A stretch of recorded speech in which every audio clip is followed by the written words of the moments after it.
Good evening, everybody. I wasn't planning on actually, it's much later than I thought it was going to be.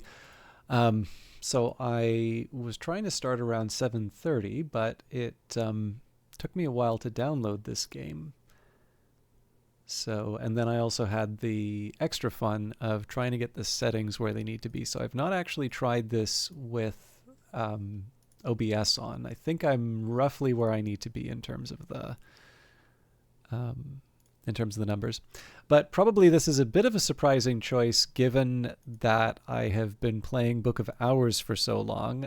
Now, for those of you who are here on Friday to see us back at Cyberpunk 2077, maybe it's not a complete shocker. But I will confess, I very much enjoyed the first Doom, and I have wanted to play Doom Eternal for a while. Whether or not Ed did that on stream is a whole other question. And certainly there have been some games that have been gifted to the channel. There are some games that I would like to get back to. But I think one of the biggest challenges that I ran into today was just simply that I'm very tired. It's been a long day. And all of the things that I want to do are a little bit more, I don't know. Everything I was sort of thinking about was sort of strategy oriented. So I figured it wouldn't hurt, even though from what I understand, Doom Eternal is not exactly a mindless game. Okay, couldn't sign you into...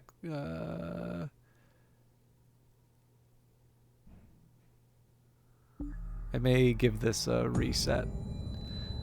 But yeah, this seemed to be the best available. I could use something to just have a palate cleanser and take my mind off the day. And this was it. So I also should double check one other thing.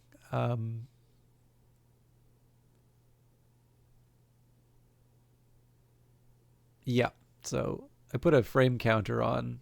Now I had it somewhere around 60 when I was experimenting. I couldn't put everything to the very top.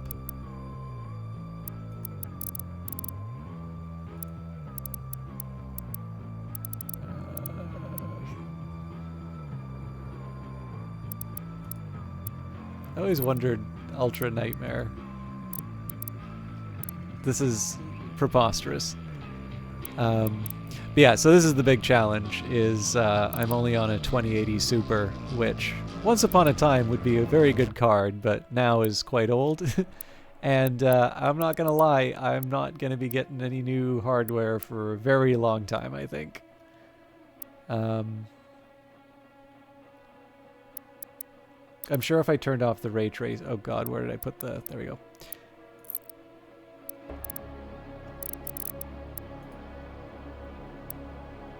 But yeah, I am a little curious to see how this goes. Now, I'm going to exit out and go back in. There didn't seem to be a problem getting this ready to go, but I was a little worried when it said I couldn't sign in.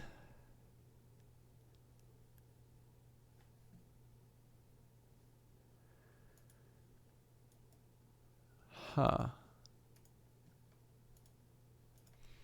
It's going to be one more thing I try here. I'm also a little worried about the spikes on my frame rate. Sorry, I thought I was a little better prepared than this. So let's try one more thing. I sadly can't completely reset my computer. I wanted to try and do that before I started the stream. But I have a process running in the background that needs some attention.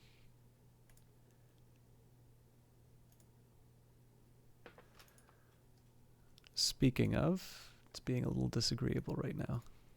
All right, there we go.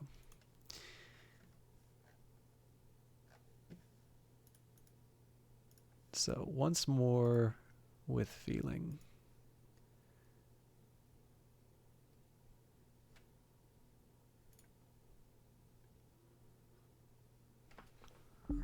So a couple of other things I need to worry about would be the audio, the game to voice ratio.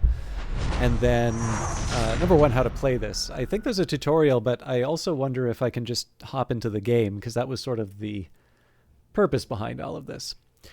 And finally, I'm hearing and seeing stuff, but I'm not seeing it on the screen. But we'll at least let it get to the main screen before I freak out about that. All right, there we go.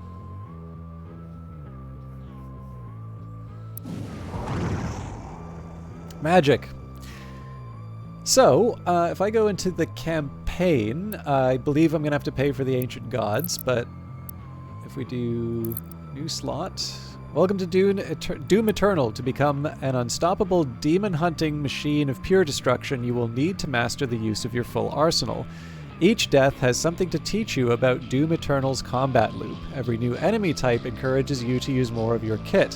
When in doubt, consult the Codex for more information on weapons, demon weaknesses, and upgrades. Good luck, and remember, above all else, never stop moving in software. Customize controller. If you are using a controller, you can completely customize your controls to create the best experience for your gameplay. Go to the controls page of the settings menu and select Custom Slayer controller, then cycle through the layouts until you reach custom. Press the edit option to move the inputs around as you see fit. No need to do that because I'm not playing on controller.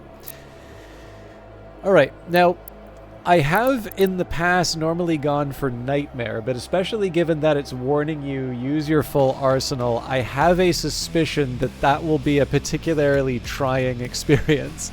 So yeah, quick reflexes in combat and exploration throughout the levels are the keys to success in Doom Eternal. If you're an expert FPS player with lightning-quick reflexes, and you are a game completionist, then this difficulty setting is perfect for you. Enemy attacks are more frequent and deal maximum damage.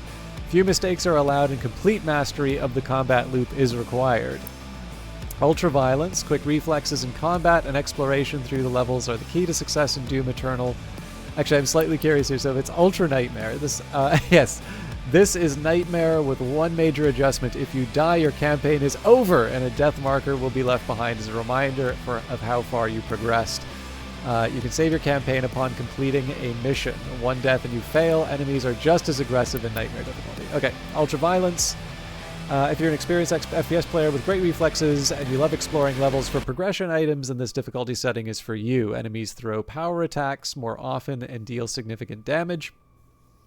Death may be common early on as you learn to master the skills needed to dominate the combat experience. So, not crazy about the exploration idea, but I do tend to do that anyway. Hurt me plenty. Quick reflexes in combat and exploration through the levels are the key to success in Doom Eternal. If you have good reflexes and enjoy exploring for progression items, then this difficulty setting is for you. Invest in your weapons and abilities to keep up with enemies as you progress. Enemies attack often and do meaningful damage. Death and low health states will be common early on as you master the skills required to dominate the combat experience. And I'm too young to die. Quick reflexes in combat and exploration throughout the levels are the key to success in Doom Eternal. At this difficulty setting, there will be dramatic fights, and you will push through low health states and occasional deaths on your way to mastering the experience. Enemies attack less often and do less damage. Some items you pick up in the world, like health and armor, are worth more than in higher difficulties. Okay, so I don't feel I'm quite there. I actually feel like I probably would be somewhere in between these two. But I think the idea where it says, ooh, be careful, you're going to have low health states. No, there should be consequences. So I'm thinking maybe we do ultra-violence without going into full Nightmare mode. I'm sure I'll regret this.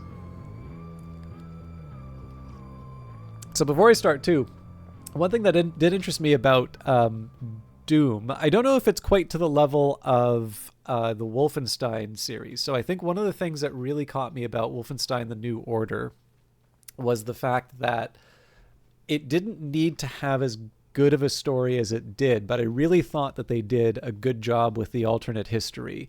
Now this is partly, one of my favorite books is The Man in the High Castle by Philip K. Dick, so I'm going to be inclined towards liking stories like that. But in the end, I don't really feel... I feel like that would have been a good game without the effort that they put into the story. And I thought the fact that they went a step above really made that something special. And I wouldn't go so far as to say that Doom was in a similar boat. But what I did think was interesting was there was a neat little Faust story that they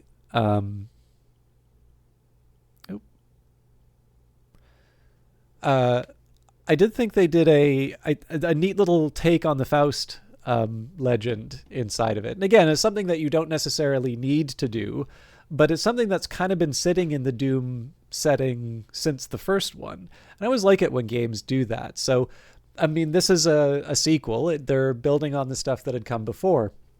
But I think the thing that's also kind of funny is I never played the original Doom games except for whatever I got to see in the the little fragments that they did in the earlier one. So I'm also maybe not going to fully appreciate all of the little references they have inside of it. But I'm curious to see what they do with this, especially because I know Dark Ages is coming out, and they really do seem to have been building out this whole sort of legend of the Doomslayer and such. Against all the evil that hell can conjure, all the wickedness that mankind can produce, we will send unto them only you. Rip and tear until it is done.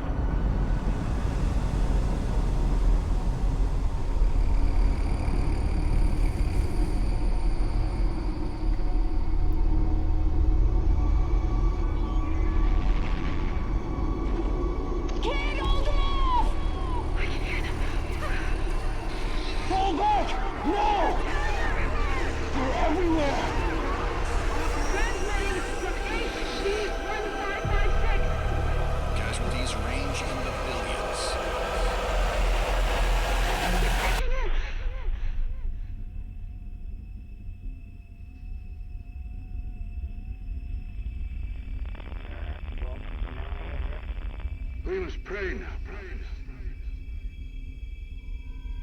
Pray that he is watching. Please, anyone, if you can hear me, if you're out there.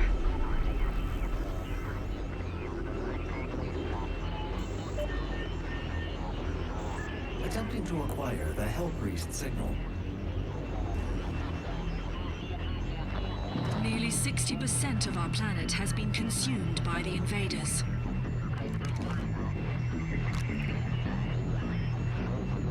We have the Hell Priest signal locked in. The target is marked, but the symbol will not hold for long. For it is he that they fear, not man, or his armies. They feared the mark of the beast.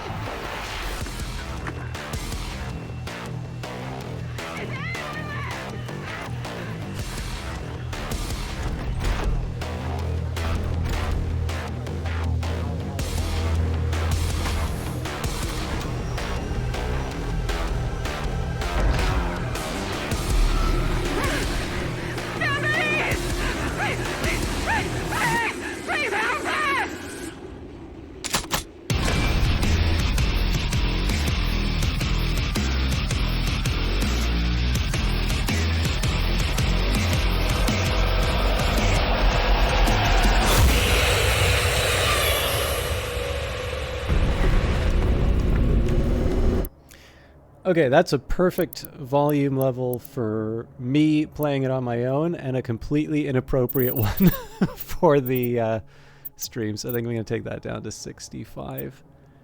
Sorry if that knocked everybody else out, but I think that ought to do it. Oh no, what do I do?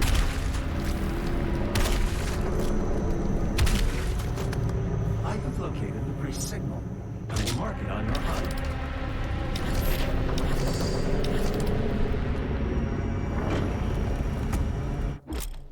Glory kills. When you damage enough, a demon enough, it becomes staggered and begins to flash. When close, press E or the fourth mouse button to glory kill it.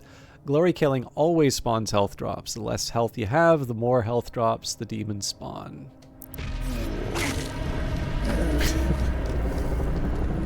Oops.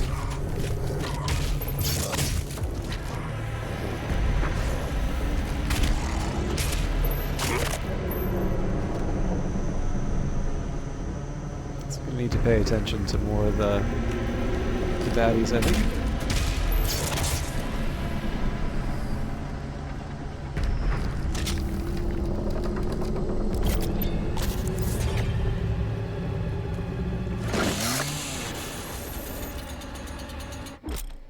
Press C to instantly chainsaw demons and refill your ammo. 1 pip of chainsaw fuel automatically recharges over time. Gas canister pickups can also refuel the chainsaw.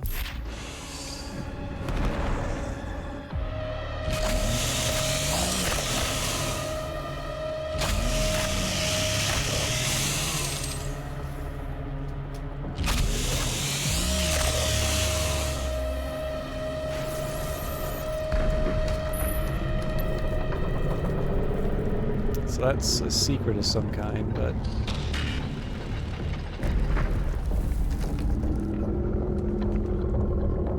I'm not clever enough to figure it out.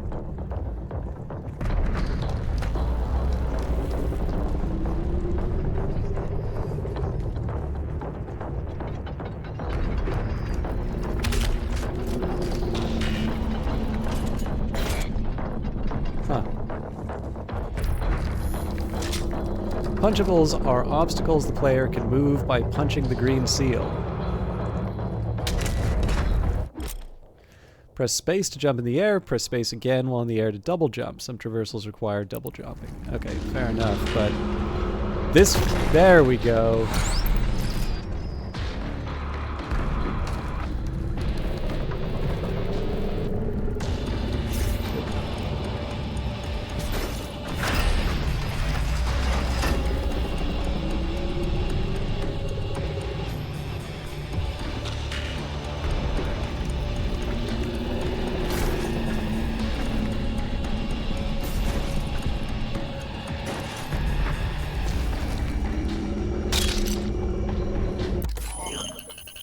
Weapon mod selection tutorial. This is the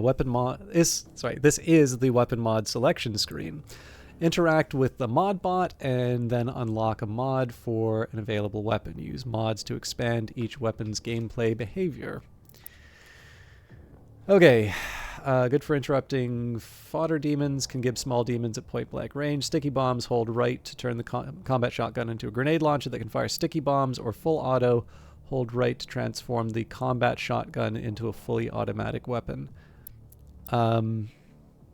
Dishes out massive damage quickly, great against bigger, slow-moving targets. Choose through ammo, so keep your chainsaw ready.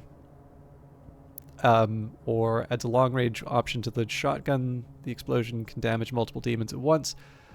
Yeah, I'm more inclined for a more versatile...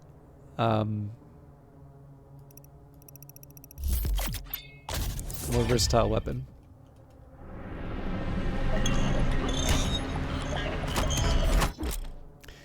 Weapon mods. To activate a weapon mod, press or hold the right mouse button and then press left to fire. Read each mod's description in the dossier to learn more. Search the environment to locate more mod bots and expand your weapon's capabilities. There's really been a lack of enemy... Oh, here we go.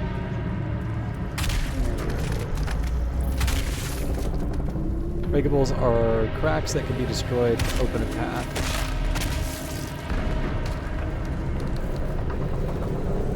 So yeah, unfortunately, I'm not really going to be constantly moving like the game wants me to until the battles force the issue. I'm going to explore what I can.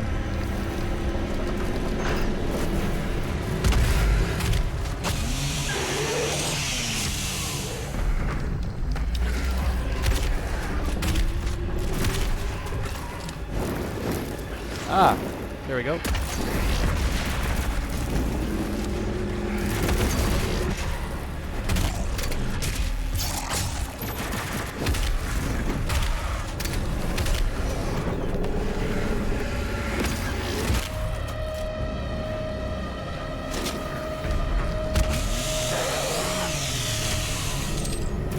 So this is definitely making me feel good that I didn't go on Nightmare.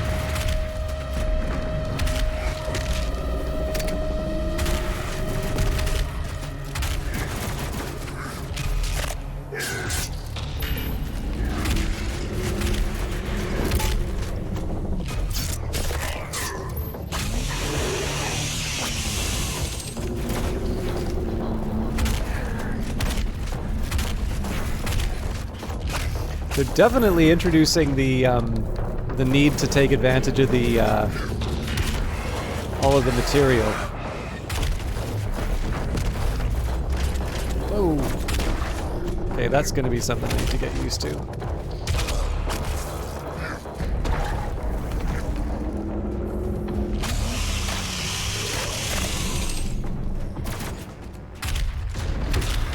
I also noticed there's no, nope, didn't mean to do that, but there you go.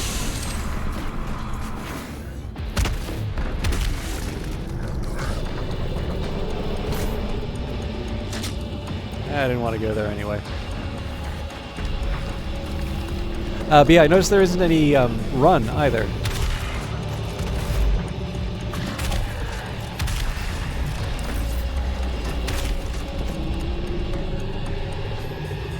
Okay. Bracing. So, a couple things I noticed off of that encounter. So, one, I didn't take advantage of any of the exploding barrels. Two, definitely running short on ammo quite a bit. And it really feels like that first encounter was designed to get me to pay more attention to the... it was really designed to get me to, like, take advantage of the chainsaw. So I think the chainsaw used to be something where it was like, okay, you really need to make this count. Whereas here, I think it's encouraging you to use it as much as possible. Okay. Atop mighty thralls, the Hell Priests oversaw the invasion of the mortal world. The thrall, slave titan of the underworld, carried the priest temples into the wake of battle, providing the priests with a vigil of Hell's advance from a strategically impervious emplacement. From their temple perch, the priests would emanate a powerful psionic influence, imposing greater coordination among the chaotic forces of Hell and increasing their battle effectiveness.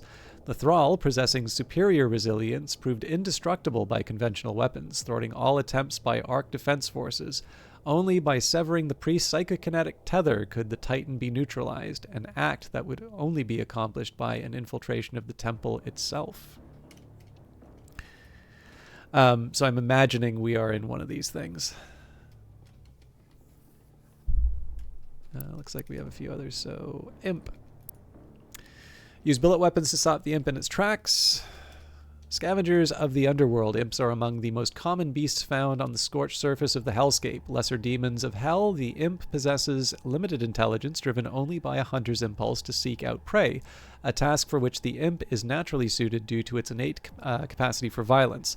As a result of these attributes, the Imp makes for an ideal foot soldier and is oft deployed in the warring legions of hell, easily manipulated and controlled by commanding highborn demons at the behest of the sovereign chapters. It is common for the Imp to appear at the front line of an offensive attack, an expendable resource unleashed in great numbers to overcome and break through the enemy front. Soldiers, okay, weaknesses to shells. Point-blank blast from the shotgun will stagger a blaster shoulder. Weakness plasma rifle. The plasma rifle can overload energy shields and trigger an explosion. And weakness blood punch. Blood punch can instantly destroy the energy shield. Once frontline infantry fighting to protect Earth from the demon invasion, the Hell Soldiers have been claimed by darkness, turning them against their fellow soldiers in the midst of battle. Zombies. General tip, use these weak demons to farm for resources. Possessed by the influence of Hell, these once human underlings that follow in Hell's ranks are those that have been corrupted and deceived by its power, forsaking their own humanity. Those who have fully succumbed to Hell's control cannot be saved, becoming mindless, grotesque contortions of their former selves. I think that's it. Chainsaw. As renowned weapon masters of the Night Sentinels professed, it is the warrior that makes the weapon great. Albeit an unconventional choice, the chainsaw has become a staple of the Doomslayer's personal arsenal. For the kind of work that requires enemy dismemberment, the chainsaw is the right tool for the job. The combat shotgun. Despite a wealth of armament options for the modern combat specialists, this trusty workhorse remains a firm favorite among operatives. When matched up against superheated plasmoids or Gauss-driven projectiles, the ballistic impact of the combat shotgun holds its own. The simplicity of the design ensures the weapon is extremely quick and reliable, yet the vast array of ammunition types make it versatile and flexible. Colloquially known as the crowd appeaser, a locked and loaded combat shotgun will pacify even the most riotous of assailants. The Doom Blade, a modification of the Praetor suit, to the Praetor suit. The arm-mounted Doom Blade is designed to increase the Slayer's short-range striking power. Strong enough to sever demonic flesh and bone, the blade's serrated edge allows the Slayer to break through enemy defenses and attack where conventional weaponry is ineffective. Okay, secrets are hidden areas that contain rewards for exploring off the main path. Make sure you search everywhere to see what else you can find. Glory kills, these are all just the tutorials again, so we're good.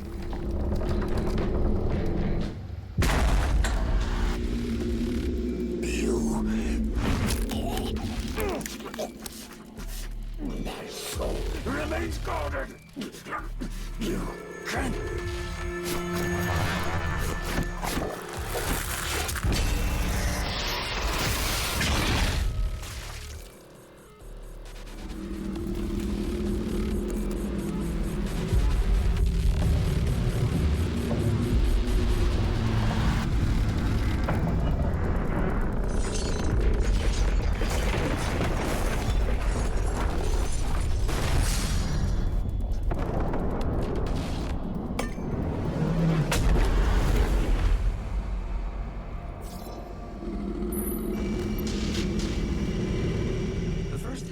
Has been terminated. The demonic consumption of Earth has been reduced by 36.8%. There are 2 Hell Priests remaining. I'm assuming those Kako demons are going to be coming for me. Oh, maybe not. So sorry, I don't know if I mentioned this before, if I just thought it, but the I am intrigued by the fact, so obviously no reload. I think that was a fairly famous addition from the first one, but I also noticed that there isn't a run button either. And if you can just give me a quick second here, Zarog, how you doing? How do you feel about Doom for the game? I know it's been a bit quiet, but I think that that can be any number of of reasons. I'm not exactly a good Doom player, and I don't know how much interest there is for this. Although if you could let me know if the game to voice volume, I have a feeling that I might still be drowned out a little bit by the game. All right, remaining human populations, part 1. Vega data entry. Nearly 60% of the planet has been consumed by the demons, with the rate of expansion increasing each day. The majority of the world population died in the first month of the Hell invasion, following the catastrophic failure of virtually every man-made system. Military response was immediate but only marginally effective at providing safe retreat to civilians, with many fortified locations cut off from outside communication. Facing overwhelming opposition, these makeshift fortresses have gradually fallen to the growing demon presence one after the other.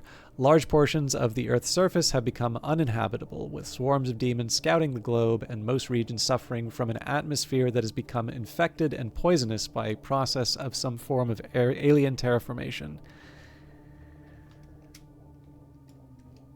Oh sure, it's all based in North America.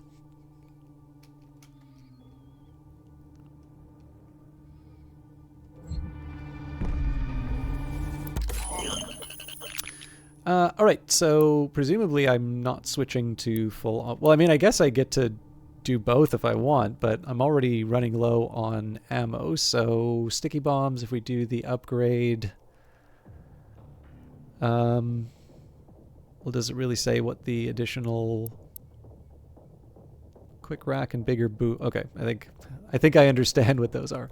Oh, interesting, so is it just not letting me... So it looks like it's forcing the issue and that I need to have both. Fair enough.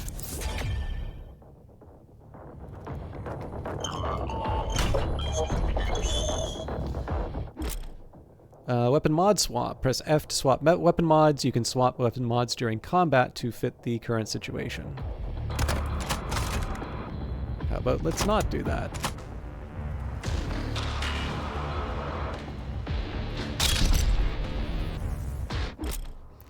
The objective marker shows you where your current objective is. It's present on the compass and the auto map. Press left Alt to show the objectives in the world.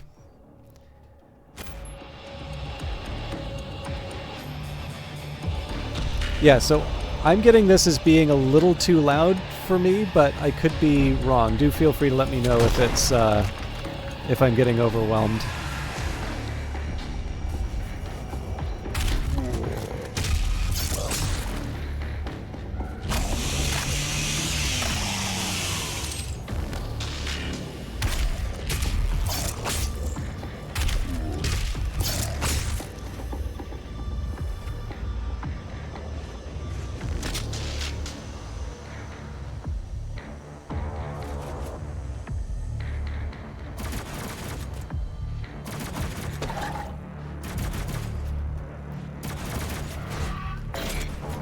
Well, nuts.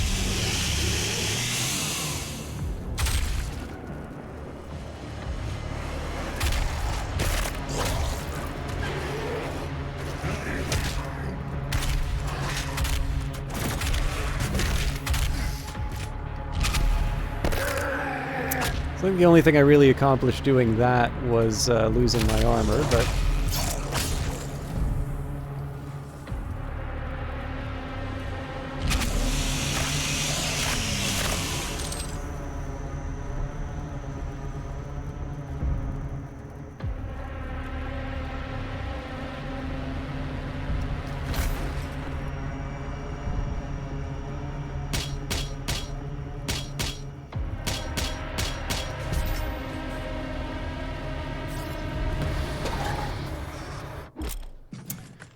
Weak point Arachnotron. Certain demons have weak points that can be shot for extra damage or even disable their abilities. Weak points flash red when damaged. The Arachnotron is a heavy ranged demon. Its turret is a weak point that can be destroyed, disabling its long range attacks. Explore the Codex to learn more about demon weak points.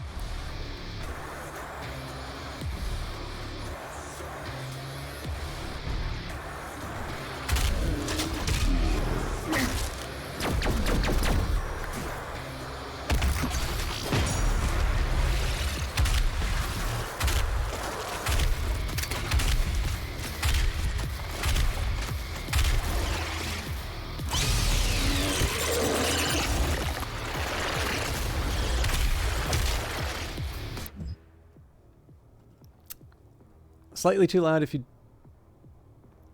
Okay, will do. Destroy the gun turret to completely disable the weapon. Arachnotrons are built with genetic material recovered from the remains of the original Spider Mastermind, bioengineered for cyber augmentation. While its actual body exhibits only limited modability, the oddly cerebral qualities of the Arachnotron make it a prime candidate for the impulse-controlled prosthetic frame that it now permanently inhabits. The UAC facility responsible for the Arachnotron's creation, intending to engineer and weaponize demons of their own design, was overrun after an outbreak occurred inside its assembly plant, killing everyone inside. The facility, still operating under the directive of the administrative AI, continues to manufacture Arachnotrons autonomously.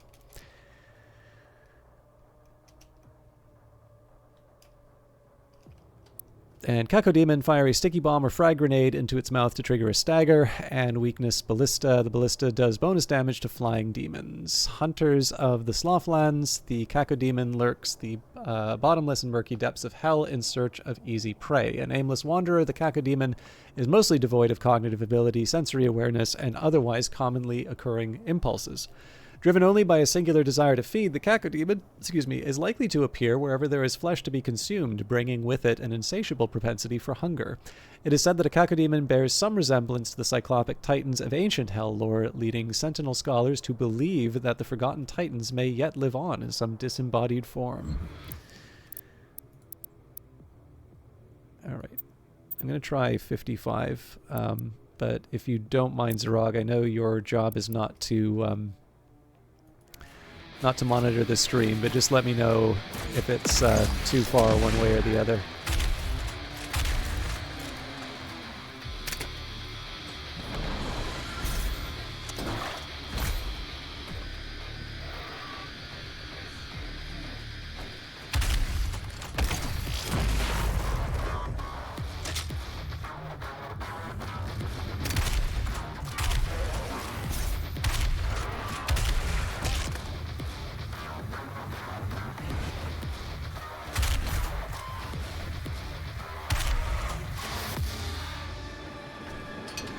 That was a waste.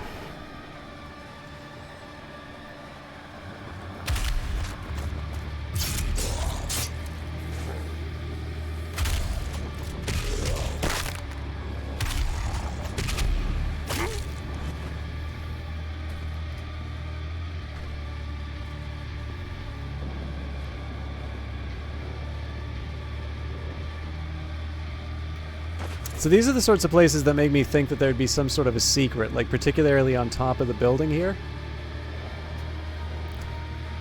But the exploration is always one of these things that I get a little weirded out by, just because it's sort of a break in the action rather than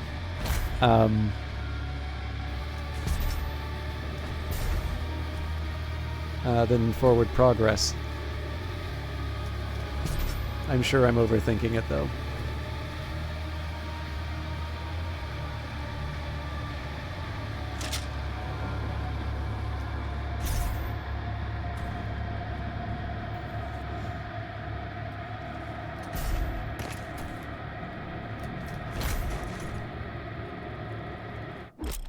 Weapon wheel. Press Q or... Hello, Hisley the Fox. Press Q or 5 to quickly tap to your previous weapon. Hold Q or activate the weapon wheel to choose from all your weapons. Well, I only have one, so...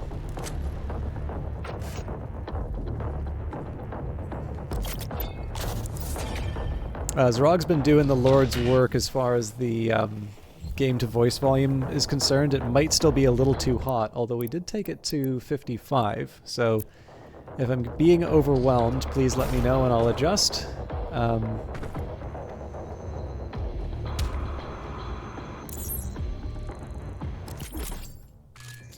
Automap Station. Finding an automap station will reveal all undiscovered areas of the map. You can view the map in the map tab of the dossier. Your automap can also reveal valuable items in the world as you explore a location, so check back regularly to see what you have discovered.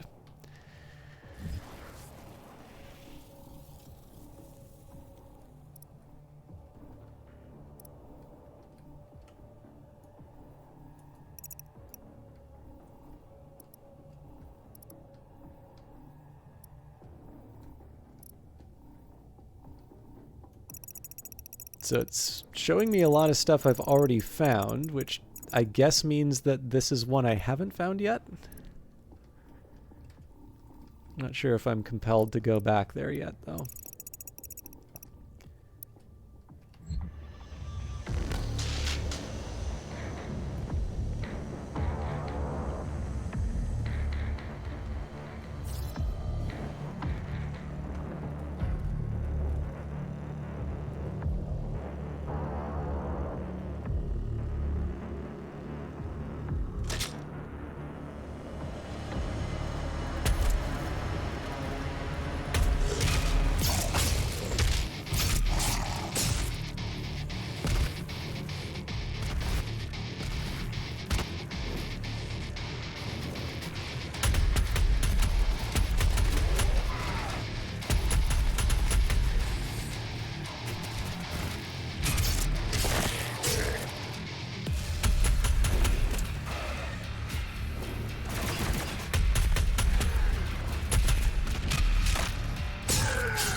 I just wanted the ammo.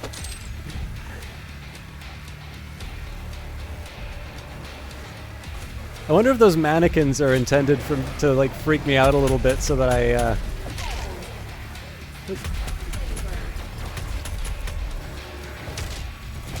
also, behold the fruits of our labor is a fun little line.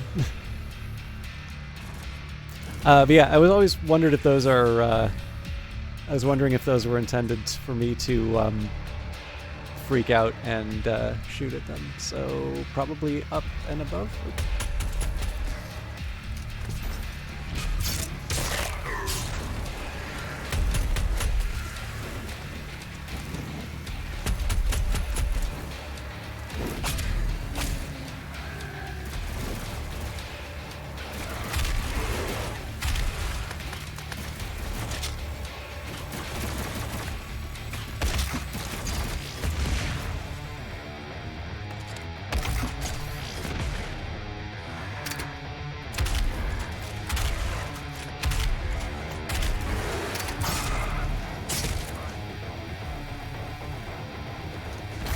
Anyways, it's supposed to go up, not around, so...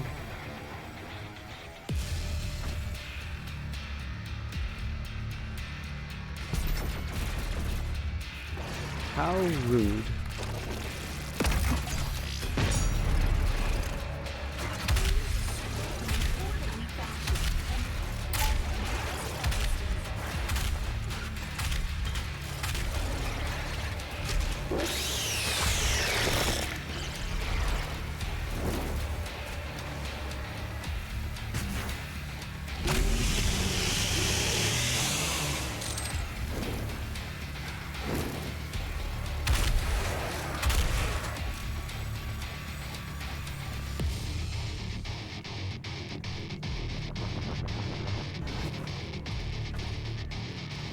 don't think that's where I was supposed to go.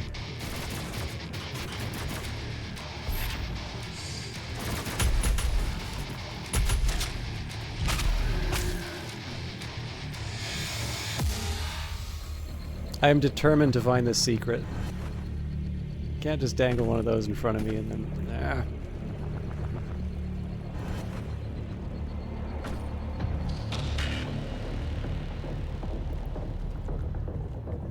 Alright.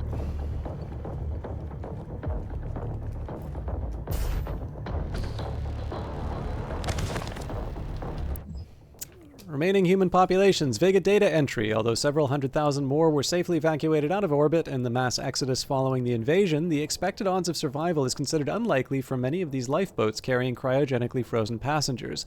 Religious iconography and communes are now commonplace amongst survivors, with the collective perception of events taking on a biblical nature. Many seek authority from a higher power to rationalize the sudden destruction of their world, believing these events to represent a form of divine punishment.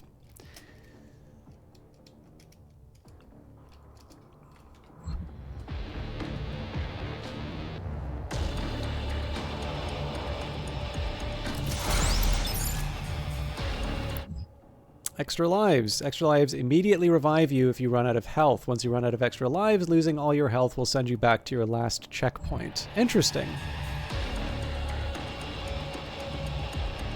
I don't think that's the thing I was looking for, though.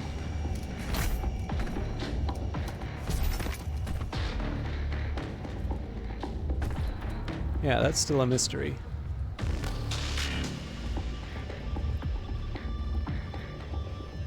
Unless it's something ridiculously easy, like jumping up. No, it can't be.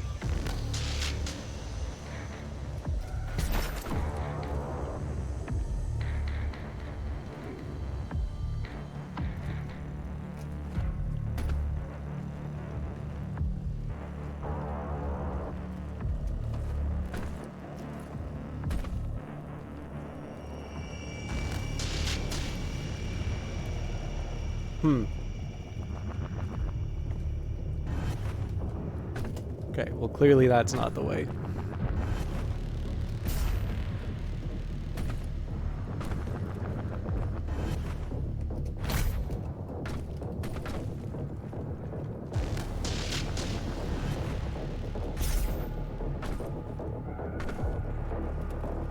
Alright, I'm stumped.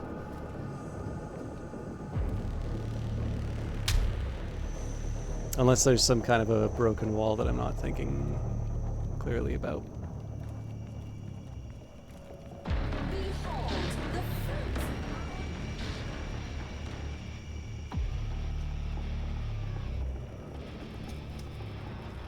Yeah, that's sort of looking like the sort of thing I might need to get to. Okay.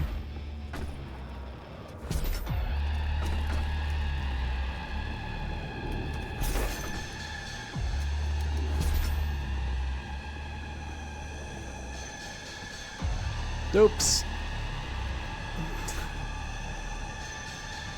A little too eager there. And sorry, I realize this must be the most boring way to play Doom Eternal, but they told me exploration matters, and damn it, I'm gonna believe them.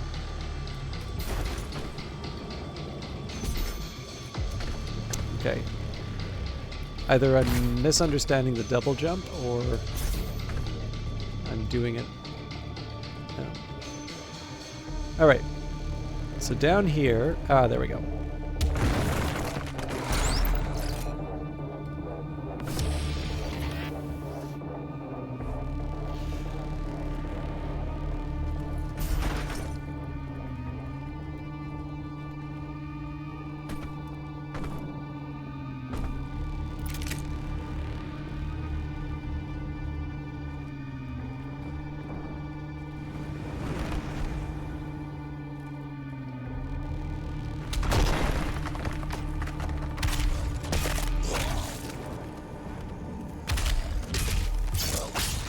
So I'm curious if I need to waste the, well, it takes more than one.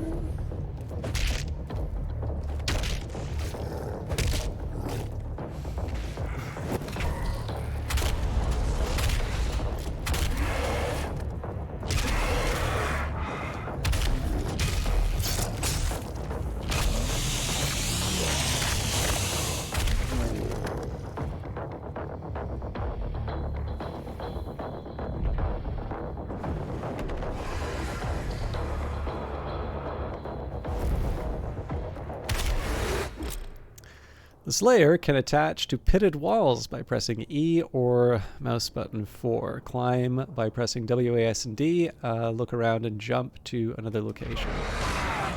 Obviously, we will save that. Okay, I'm ready now.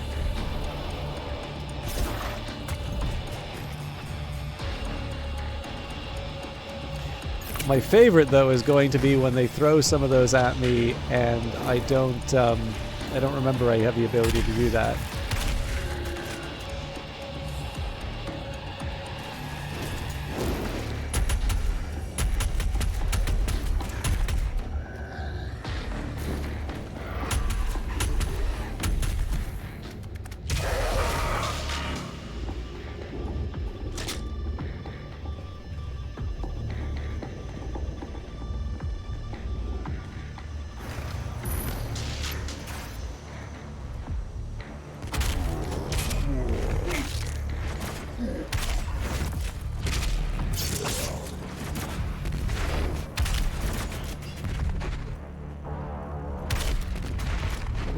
Should have paid closer attention to those giant fireballs coming after me, but lesson learned. Actually, one thing I note, effect I noticed that they have is they're very good at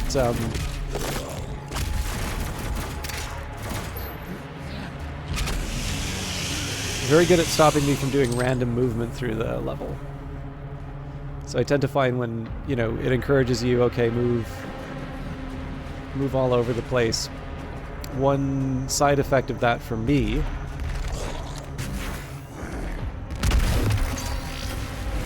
not quite the intended effect, but screw it.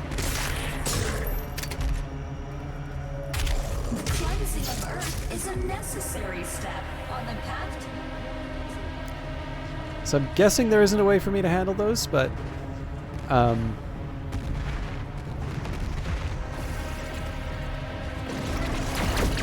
well then. Thanks to the UAC Hell Merger Initiative, humanity can now reach Alright, its I gotta stop full that. potential.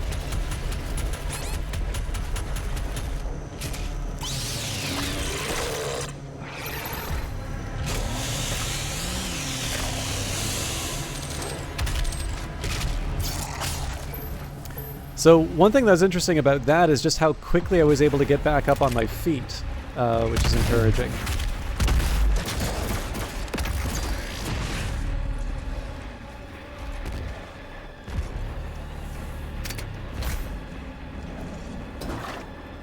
So even if I'm in a spot where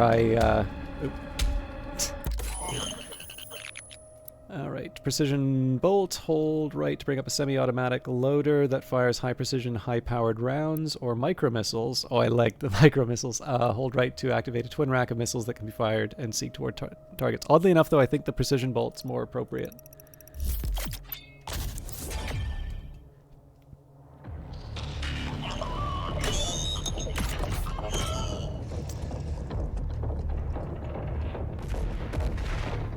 But yeah, basically that gave me a little preview of how, actually, we can learn how to use that.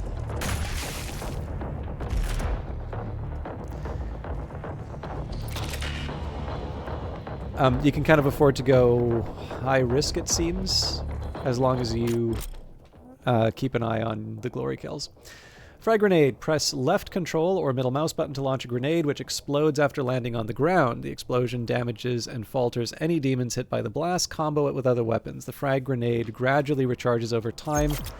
Lesson to me is just use it.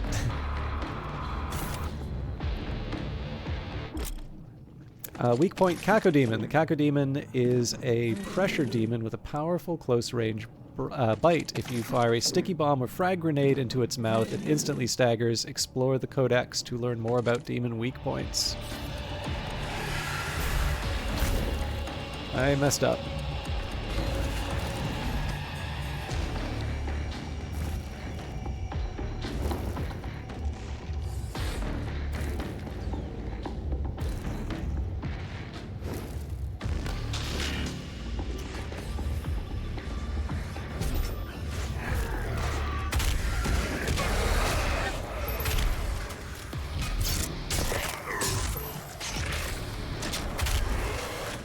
I'm assuming that was a Kakadima I heard from behind me, but I'm not gonna... Yep.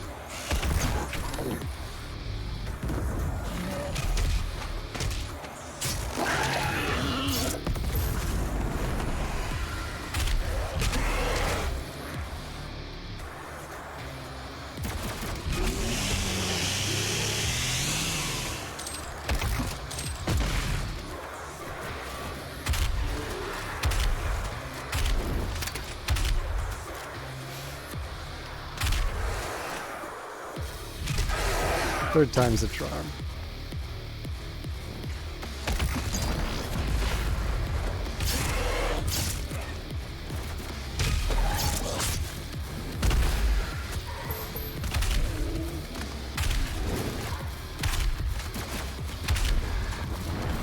Oops.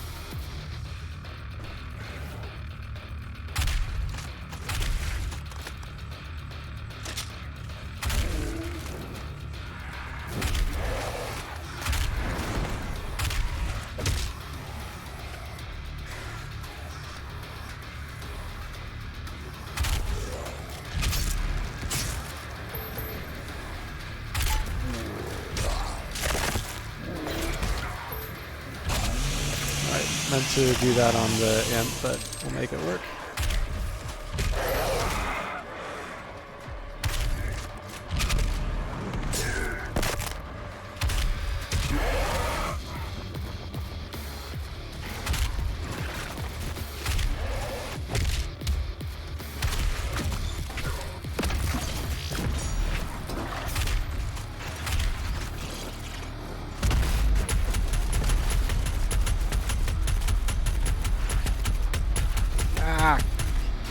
I didn't hit any of those.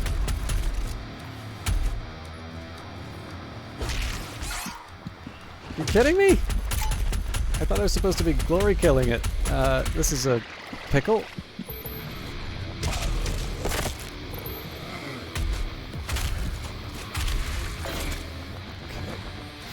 Gotta chainsaw somebody soon. Another one.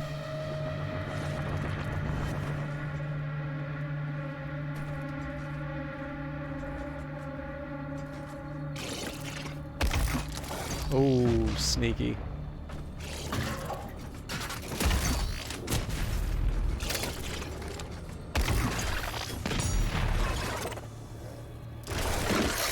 Oh.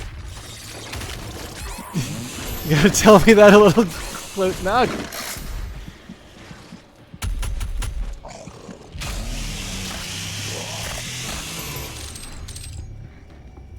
Okay, that's a start.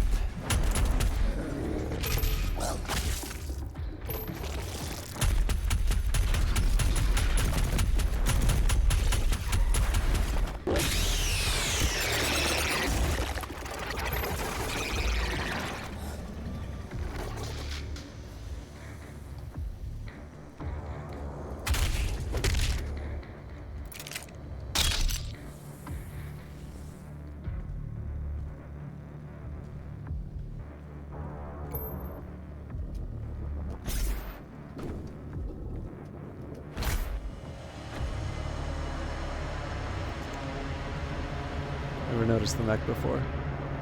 The scene setting's definitely really interesting. I will say for a game, you know, obviously there's an invasion of Earth and billions of innocents hang in the balance. I definitely feel like I'm encouraged to... We would like to thank you for your support during this transition.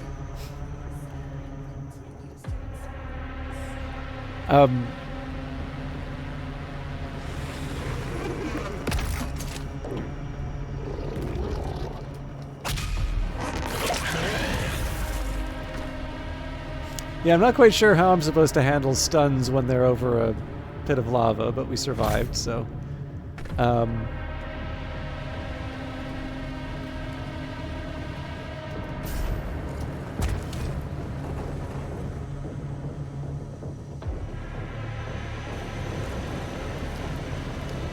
There's no way I can make it that.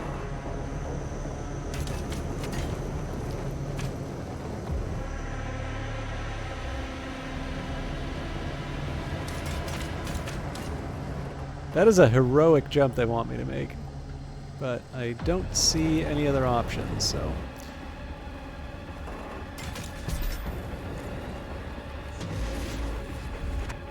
Yeah, not even remotely close. Now that's interesting. I'm still not sure how I'm supposed to make that, though.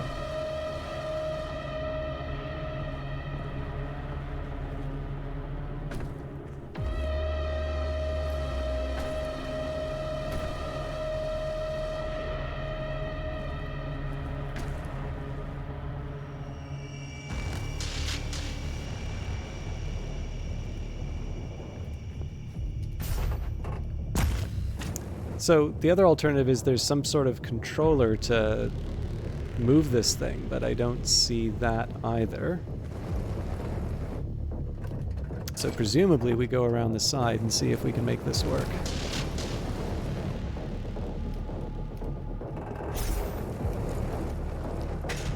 Yeah. Well, that seems like a really good way to keep wasting a whole lot of health.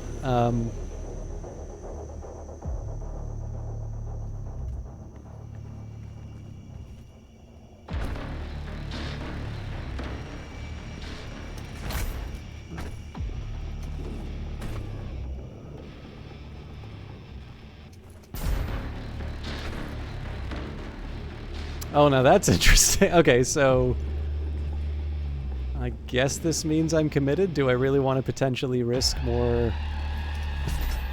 I don't know.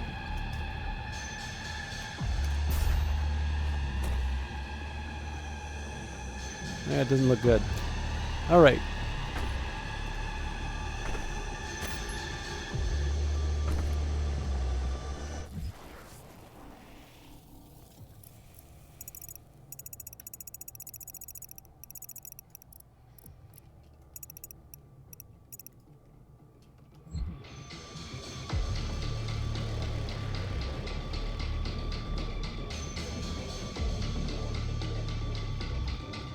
I'm sorry, I wish you had a smarter broadcaster than you do tonight, but...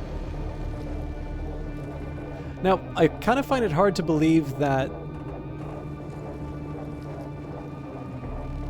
this would rely on ammo simply because it's possible to get here without... Like, I could presumably just fire this thing into the air multiple times. I think it's pretty clear I need to get over here, but I don't see a way to go from there to here. I definitely don't see a way from going there to there. We already tried that once.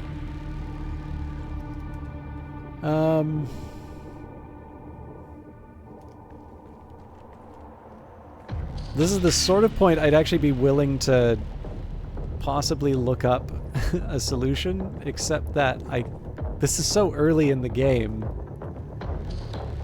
And clearly like a normal person was intended to solve this, so...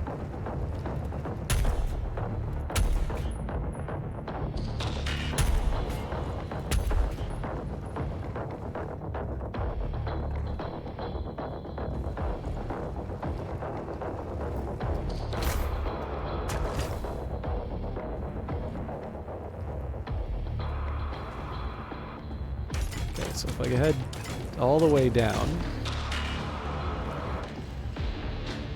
This just seems to bring me closer to the Lake of Fire, which is presumably not where I want to go with this.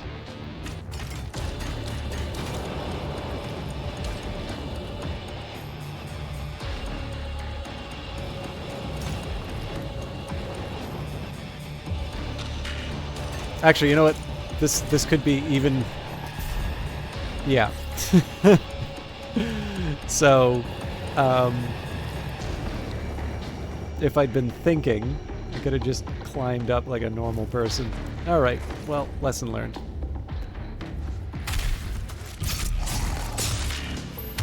I'll just take my frustrations out on the demons.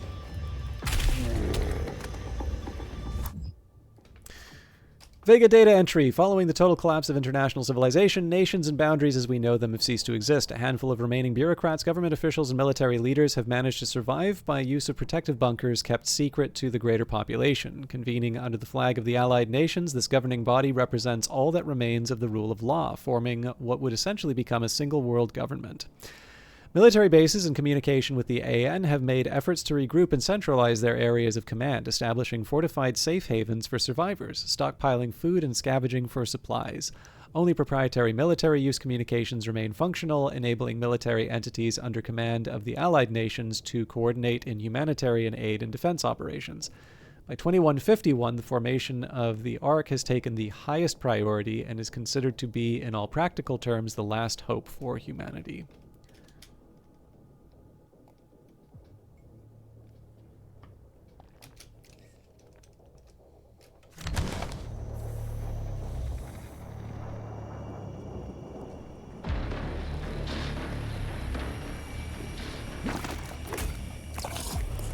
How rude.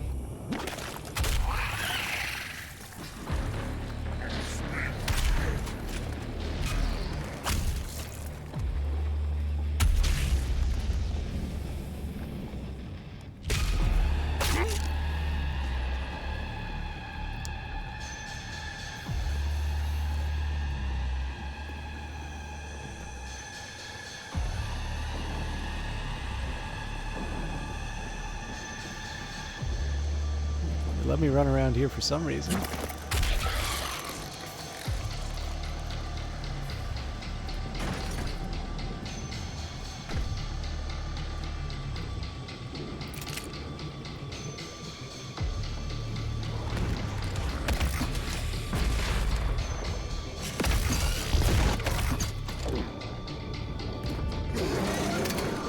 Definitely need the health off of that one.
Alright, I need to switch weapons soon.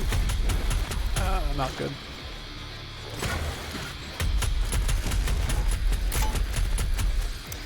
And focusing on the wrong attacks on the wrong people.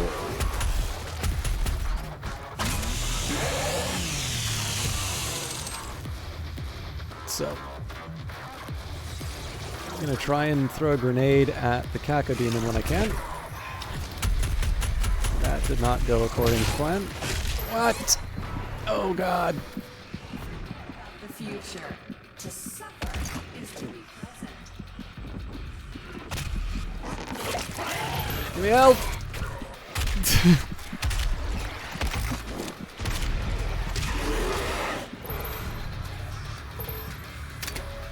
Alright. That was obviously very rough, but we made it through. Prophecy happened.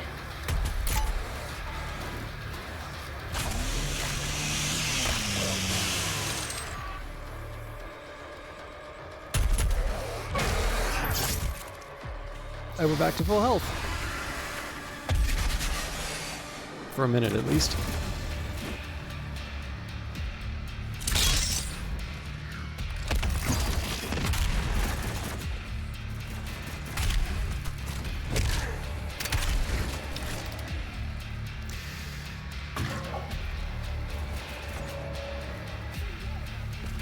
So I thought there might be something down below here, but...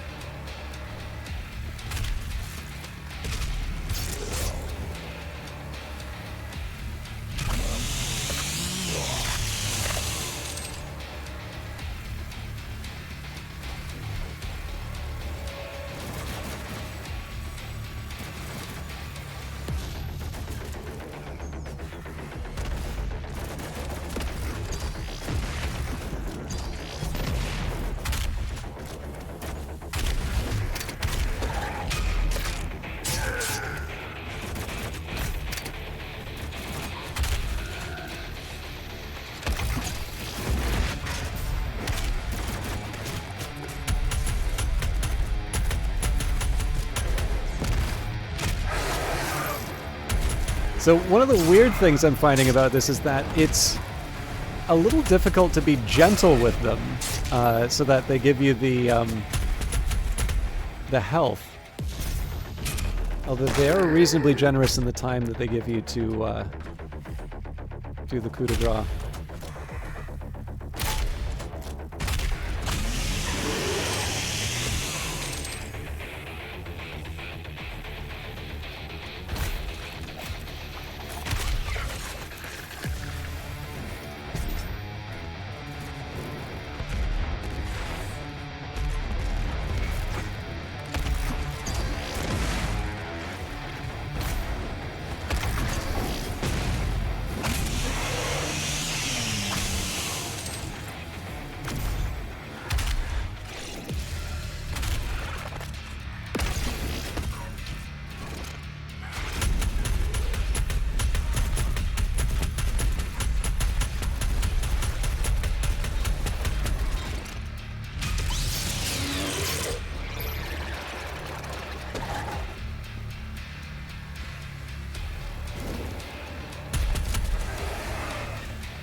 The Khan Maker is nearby. She is inside that demonic citadel. I will mark her location on your HUD. The gathering of Hell Priests is located just above your location. My scans indicate there is a lift at the center of this facility. Nope, there's a gate, can't make it, sorry.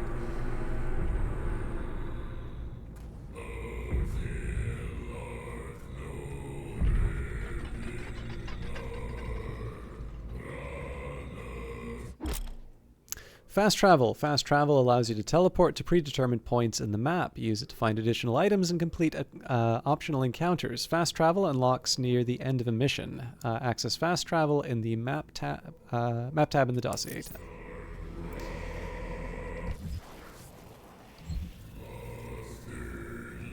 Well, it was encouraging me to get the codex page.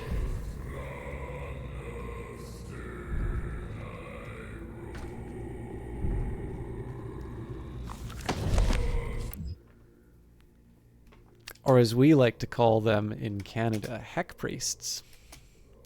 Powerful practitioners of arcane magics, the priests have warped their powers to suit their insidious purpose, harnessing the dark forces of hellish psychomancy to prepare Earth for the final blood ritual. By blood were the hell priests bound to the dark ritual, which now consumed Earth, and so long as even one of them lives, the consumption of Earth would continue, allowing hell unfettered rule of this mortal world.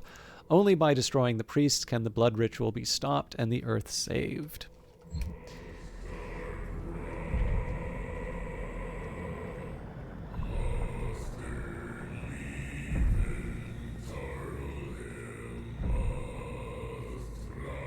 Let's take a minute for sightseeing, as one does in a hell temple.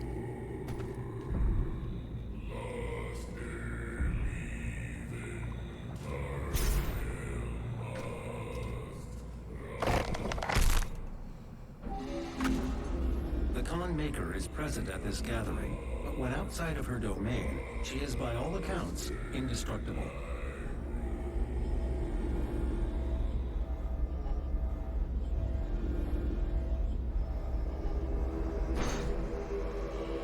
Gentlemen?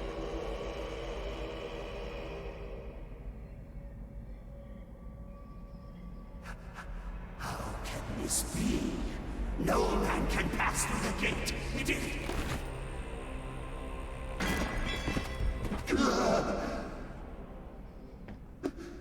This stops nothing!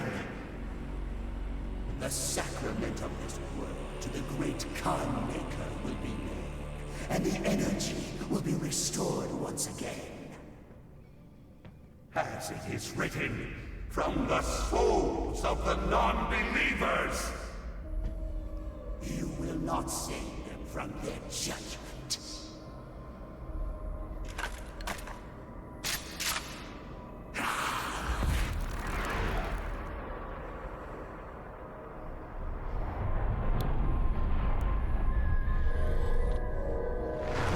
Too far this time.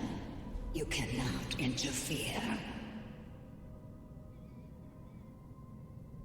This is humanity's chance to repent, to give service to us. You cannot resist the will of the Khan Maker. Activating the portal now. For it was you who was meant to enforce it.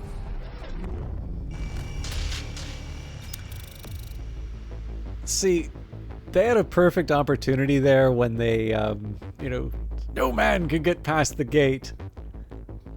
Take off the helmet. I am no man.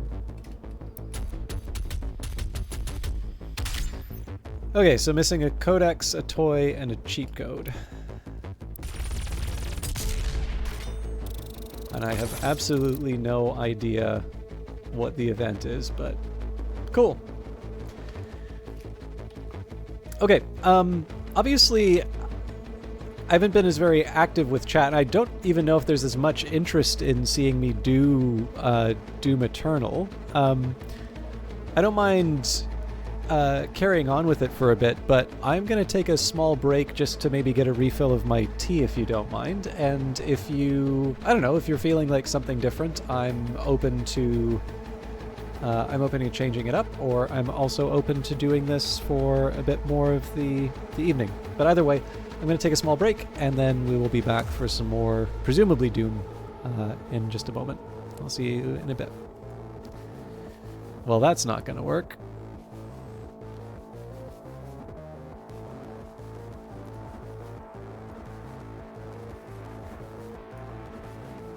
Sure, why not?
Okay, thank you everybody for your patience. Let me just put this back to where it would normally go. Like I said, I think it's clearly not everyone's cup of tea, although I did start at a odd hour as well. I'm gonna do my best to keep going with this. Sorry, it's really hard to figure out the... Excuse me. I'll just live with that. But yeah, I think I'll plow ahead, and hopefully either there'll be a little bit more of a pulse for interactivity, or maybe I'll get a little bit... Excuse me. I'll try to get a little bit better at interacting, or we will just enjoy some mindless violence for a couple hours and then call it a night.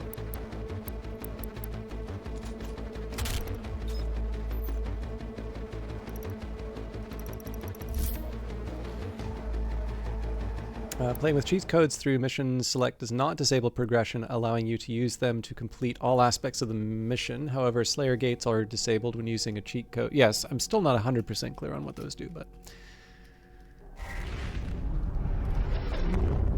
I do not have the means to locate the second Hell Priest. Your celestial locator is missing a component. We will need a replacement.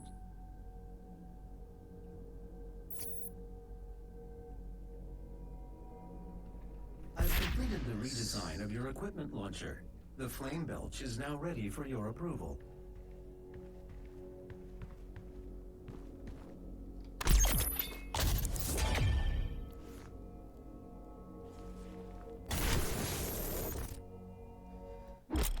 Press R to set enemies on fire. They will drop armor shards. Kill them and they'll drop the most armor. Flame belch demons in groups to maximize the number of shards dropped.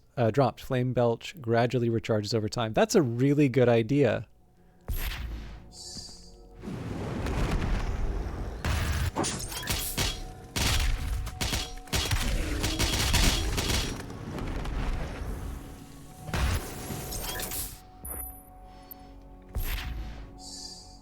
Yeah, so I can kind of see, you can see how in the first game, right? So it's like, okay, you've got ammo and you've got health, so that's glory kills and chainsaw kills. And then this one's like, yeah, but how do you get armor? And they're like, well, you set guys on fire. Sentinel Crystal tutorial. This is the Sentinel Crystal selection screen. Use a Sentinel Crystal to permanently upgrade your health, armor, or ammo capacities. You can select an upgrade to increase your health, ammo, armor, or ammo capacity. There are 4 upgrades available for each category. So Quick Draw Belch, Flame Belch takes less time to cool down. Napalm Belch, Heavy and Super Heavy demons stay on fire longer. So presumably there you just farm them for a bit. Belch Armor Boost, demons drop armor at a faster rate. Loot Magnet, resource drops get pulled away from much further away. Health for blood, as long as you're at max health, all pickups contribute to blood punch. I don't think I know what that is yet. Armor for blood, as long as you're at max armor, all armor pickups contribute to blood punch. So I'm not so sure the quick draw is the way I want to go on that one.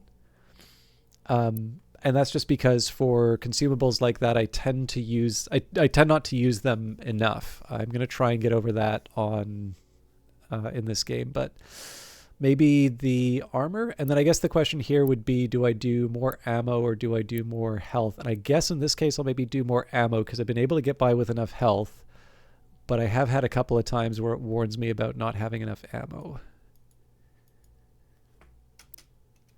Oh, when selecting an upgrade, this section shows your currently upgraded capacities for health, armor, and ammo, and how the selected upgrade will increase in that category.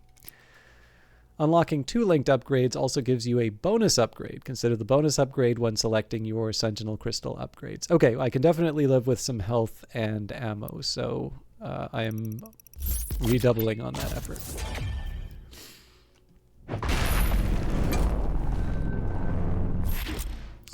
Health, armor, and ammo upgrades are immediately applied along with any unlocked bonus upgrades. Search the environment to locate more Sentinel crystals and improve your capabilities. portal is activated and ready when you are.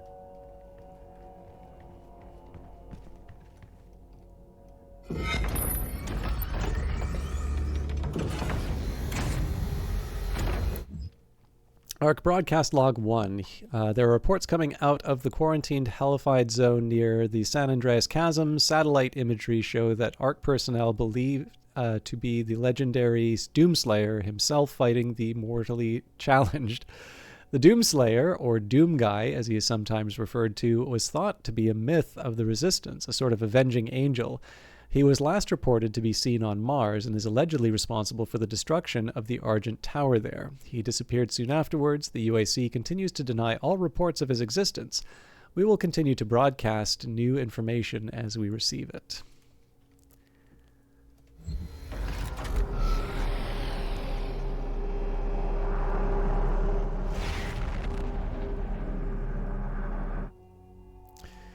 To put an end to the demonic consumption of Earth, the Hell Priests must be eliminated. Following the death of Diagnilax, the 2 remaining Hell Priests have gone missing. You must return to Exaltia, forsaken city of Sentinel Pass, to acquire the device necessary to locate the remaining priests and save Earth.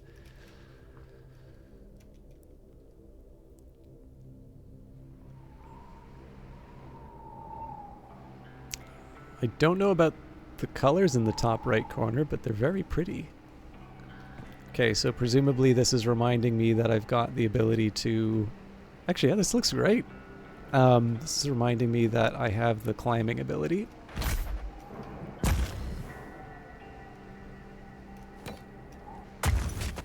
I get some decent distance on that. Oh, that wasn't even where I was supposed to go?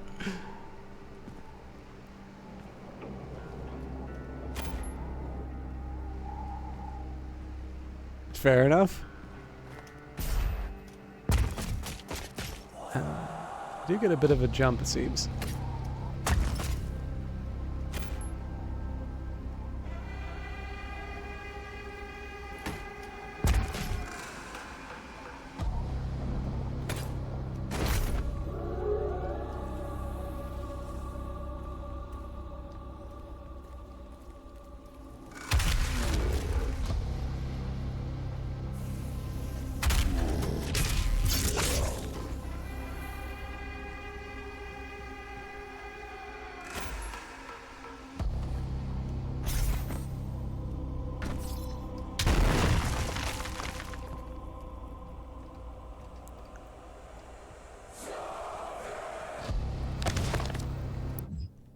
All right, translation from the Ligra Sultigenta, Book of Kings. What treachery comes from our darkest selves, driven by greed and want? For I have been deceived by the Dig. They came north with I, the priests, as allies to our cause against the Khan Maker and her unscrupulous methods. Their silvery tongues wagging, they laid a plan for us and sowed the seed of desire for hasty triumph. They claim knowledge of the Maker's source of power in the demon realm, a vast foundry of souls where the innocent are put to the fire for the essence. In the foundry's destruction, our victory is assured, they told us, and the fools that we were, that I am, believed their lies. On their word, we sent the Doomslayer and the Night Sentinels to destroy the foundry, and the priests cast a gate for their egress. As the last veteran entered the demon's empire, our final hope of reclaiming our dominion, the Dig closed the path and left them stranded. They were trapped, lost in the eternal void by the action of the traitors. How could I not see their intention? Am I blinded by grief for the loss of Taras Nabad, of my people?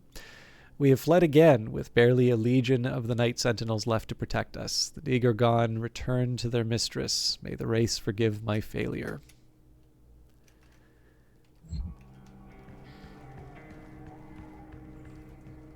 This is definitely a very different approach to have sort of these nice big environments. Like, I kind of get an idea now about why Doom the Dark Age has the sort of the style that it does. Well, nuts. I really just wanted... Oh, that wasn't a bomb. Okay, that was useless.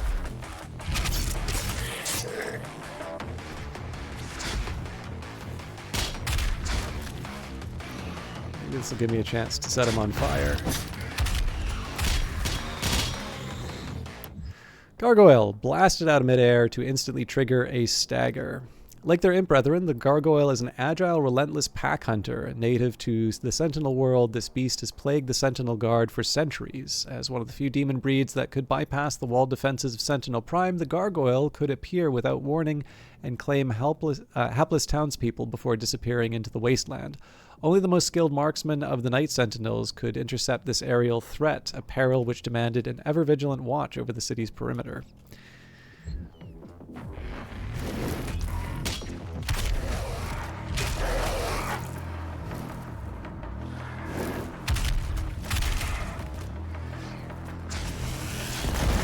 Let's try that again. Sacre bleu!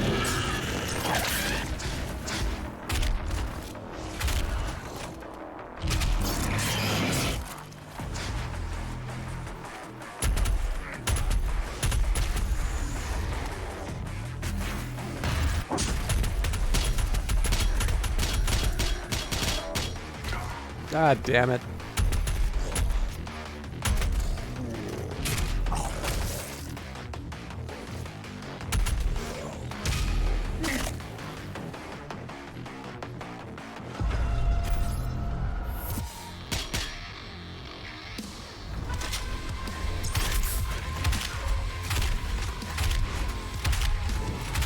God, I'm bad at this.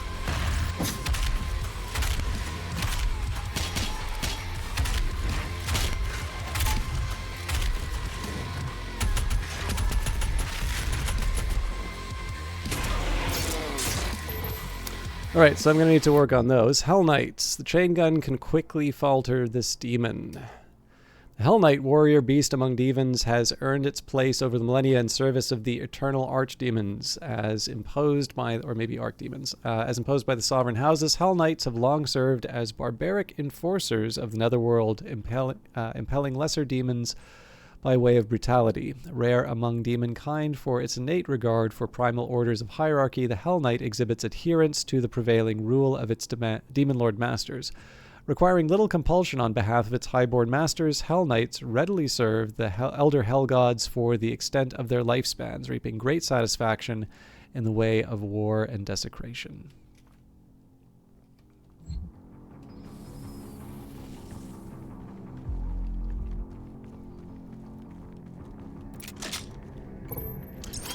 Yeah, so what I was trying to say a little earlier, it's definitely a very different take on the Doom setting.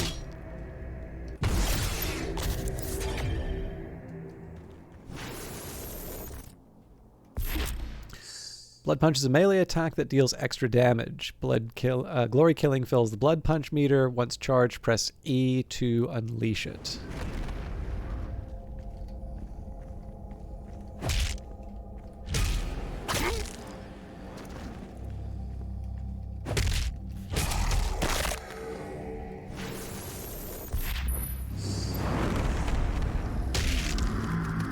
Cool. Big punch. Got it.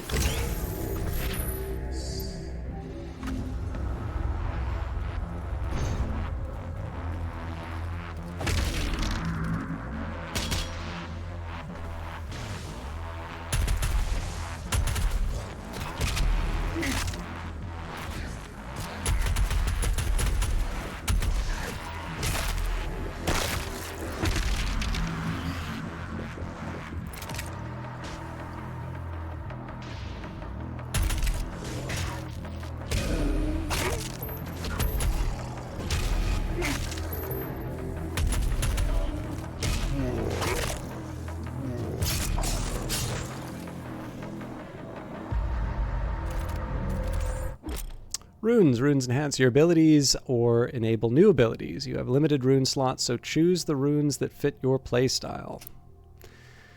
Perform glory kills faster. Launch into a glory kill from much further away. That seems appealing. Gain a speed boost after performing a glory kill. Greatly increase movement control while in the air.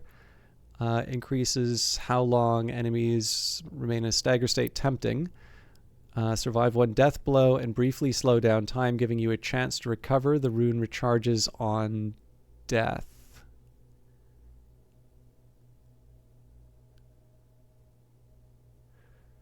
I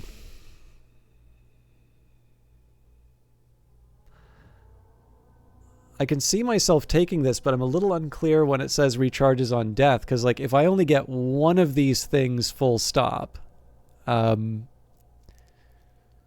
not really sure it's worth it. Right in midair to temporary slow down time. Once the rune is fully drained, you'll need to wait for it to recharge. That seems fun. Enemies killed by equipment or under the influence of equipment decrease the recharge time. Definitely considering that one. And enemies killed by a blood punch, shockwave, drop health. So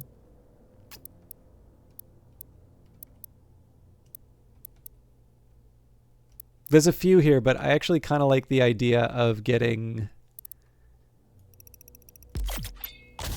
a faster recharge for using... I don't know, there's something nice and self-reinforcing about the idea of making the most of my utilities. Rune Equip tutorial. This is the Rune tab of the dossier. Here you can view and equip purchased runes by placing them in the available slots. So the only thing I'll say here is that I think there was a very nice simplicity in the first Doom game. I guess it was 2016 or something, 2012. Trying to remember when. Maybe it was 2012. Anyways, there's this nice simplicity to it, right? I think the intention was to say, okay, so here's what, 90s era first-person shooters were like, something sort of pre-Call of Duty. It would be, so like, I think that's kind of called the boomer shooter now. But in contrast, they didn't say, let's just look backwards and make that, but rather, how has the genre changed, and how can we stay true to some of the spirit to that? And so that's where you get, how do we encourage you to be constantly moving? How do we encourage you to be, not be hiding behind cover and to go out? And this led to a lot of really smart ideas like, the glory kills and such. I think that's a really smart idea that they had. And there's something nice and simple about that, right? Because you had this idea, I'm going into combat, I'm putting myself in a dangerous spot, but it's not really that dangerous of a spot, because if I execute on the mission, I'm going to get enough health to sort of make back that risk that I'm taking on. And in fact, it's riskier to stay put because you've got these fast moving enemies and it's easy to get surrounded and so on and so forth. I feel that especially in the first couple of games here, I'm spending a lot of time in inventories. And like, again, the previous Doom definitely did have a lot of it had its mods and so on. So I don't want to suggest that wasn't there, but I'm definitely feeling like there's a few more layers on top of it. And to a certain extent, it might just be, it's like, okay, so we have Doom and that was a good game that was enjoyable, and we're now building on it. But I'm trying to figure out how I feel about all the customization, because I feel that I'm on the fence about it. Where I found, sorry, I'm going to stop yapping in a little bit, but I just wanted to try and clarify the thought. What I'm noticing is that I can see some of this exploration stuff as being an interesting extension to the idea, instead of saying they don't make them like they used to, how do we do a modern version of this? So I can remember, some of you may remember when I first played Quake on stream, there were some cases where I was like, okay, that's actually a fun little idea. I'm glad that I saw that, right? And this concerns some of the secrets inside of the game. And the ones that I definitely found the most rewarding were the ones where it sort of gave a pretty good indication, like there's something here, but you're going to have to figure it out. And I liked the little reward that came from the discovery of that. And the ones that I really didn't like were sort of the Sandy Peterson levels, which really seemed to be a little bit more about establishing a reputation for a certain kind of level as opposed to just, the delight that came from it.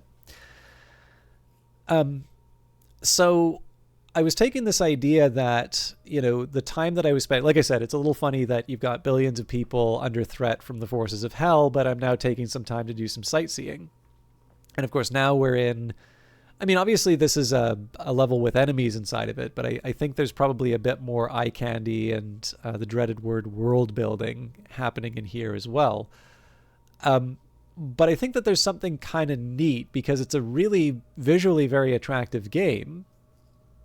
And I think there's something kind of interesting about this idea of saying, this is what exploration is like. Because you've got, this is going to be focused on the sort of the ZeniMax portfolio, I guess.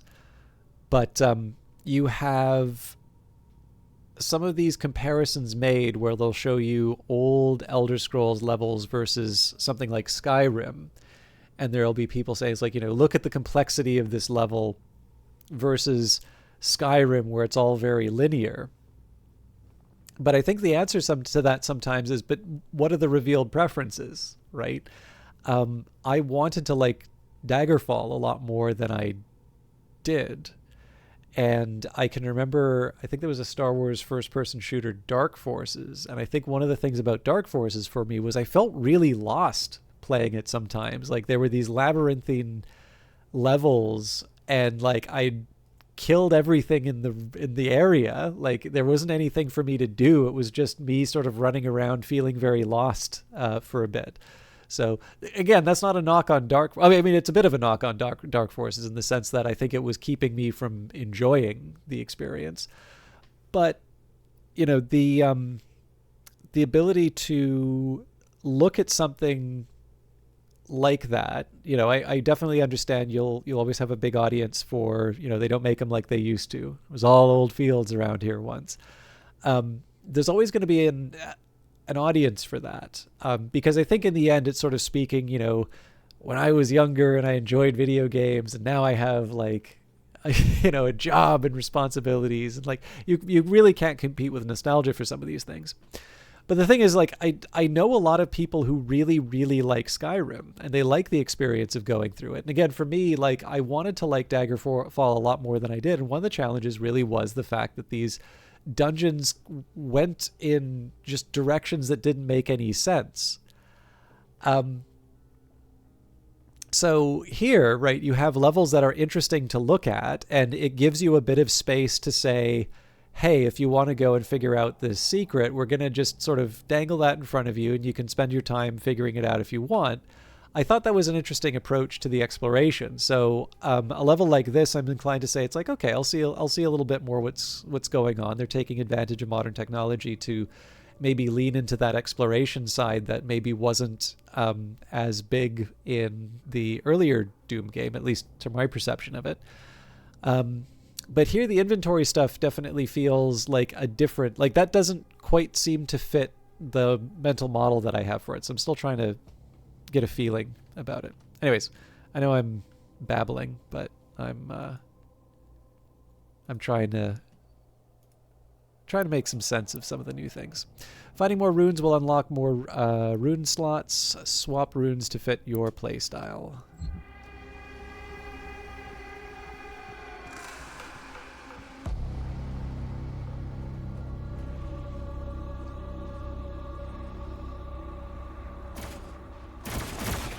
How rude. It'd help if I could aim.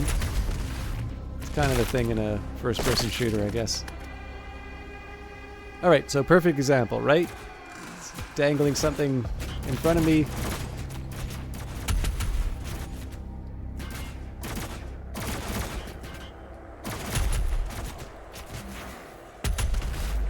I think I'm just going to have to take him out without... Oh, this is an easy one. But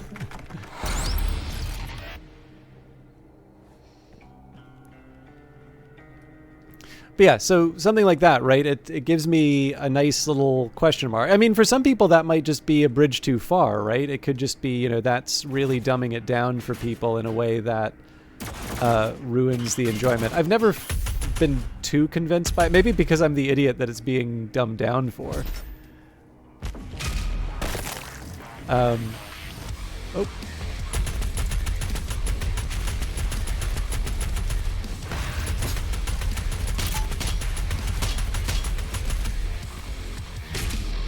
Probably should have chainsawed him.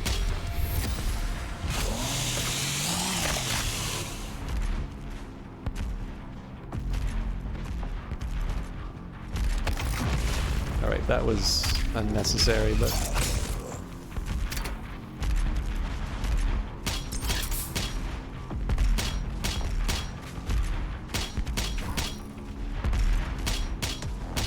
I think I net more than I gave up.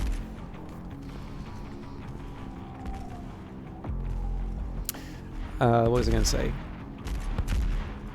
But yeah, anyway, I've never felt too compelled by the arguments that go, you know, somebody else is enjoying this now, so it's ruined it for me. I kind of understand that's not what people are saying, but what people are saying is that, you know, I enjoyed the challenge of having to look around the level, and now that they've made them a bit easier to see, I don't get that same kind of enjoyment. Which I think is a fair enough point.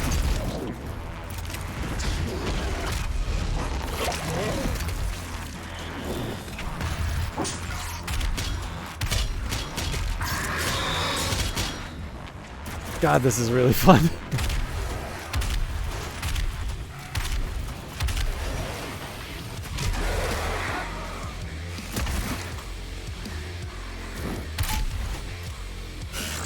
All right.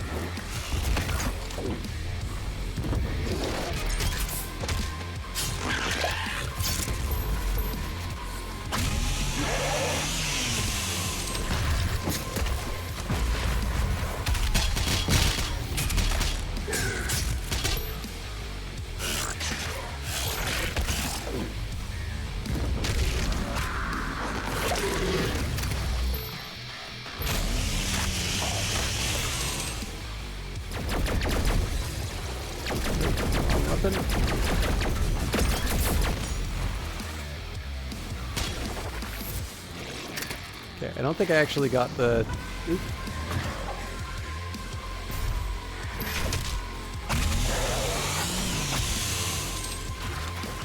Oh, maybe I did.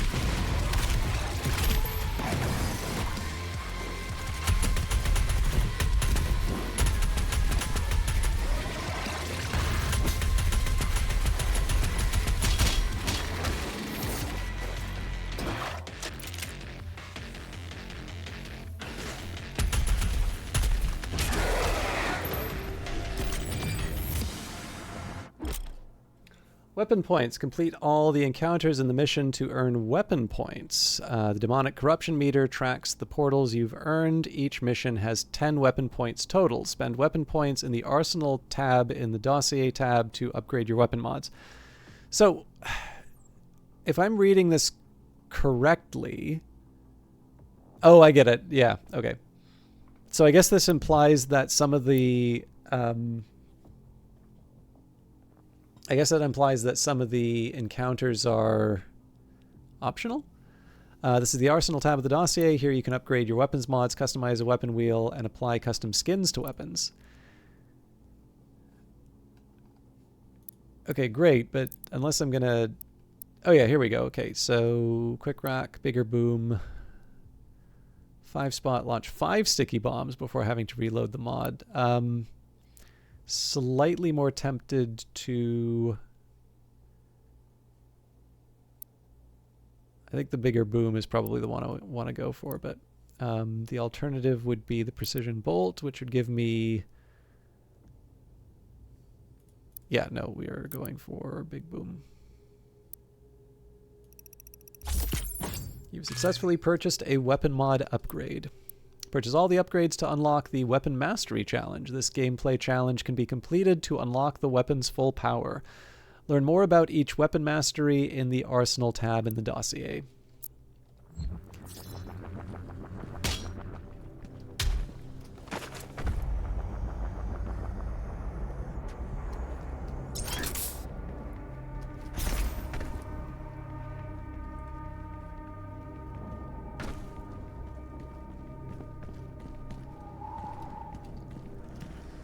Also occurred to me I haven't really been taking advantage of the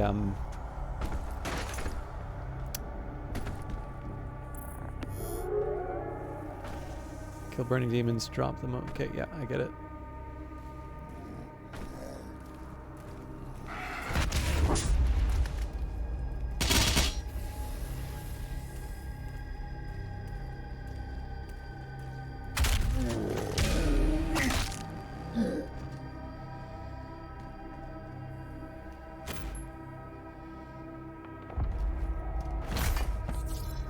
Where am I going?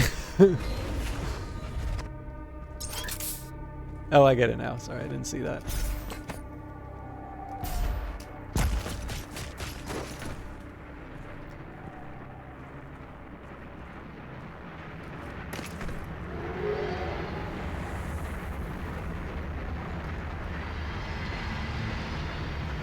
Again, super fun, but I kind of like to know the purpose of this trip. Here we go.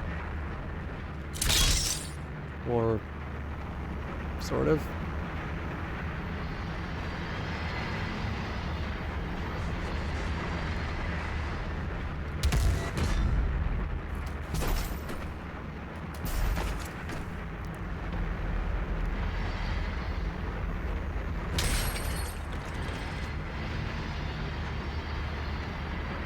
Alright, they're gonna want me to ride this thing.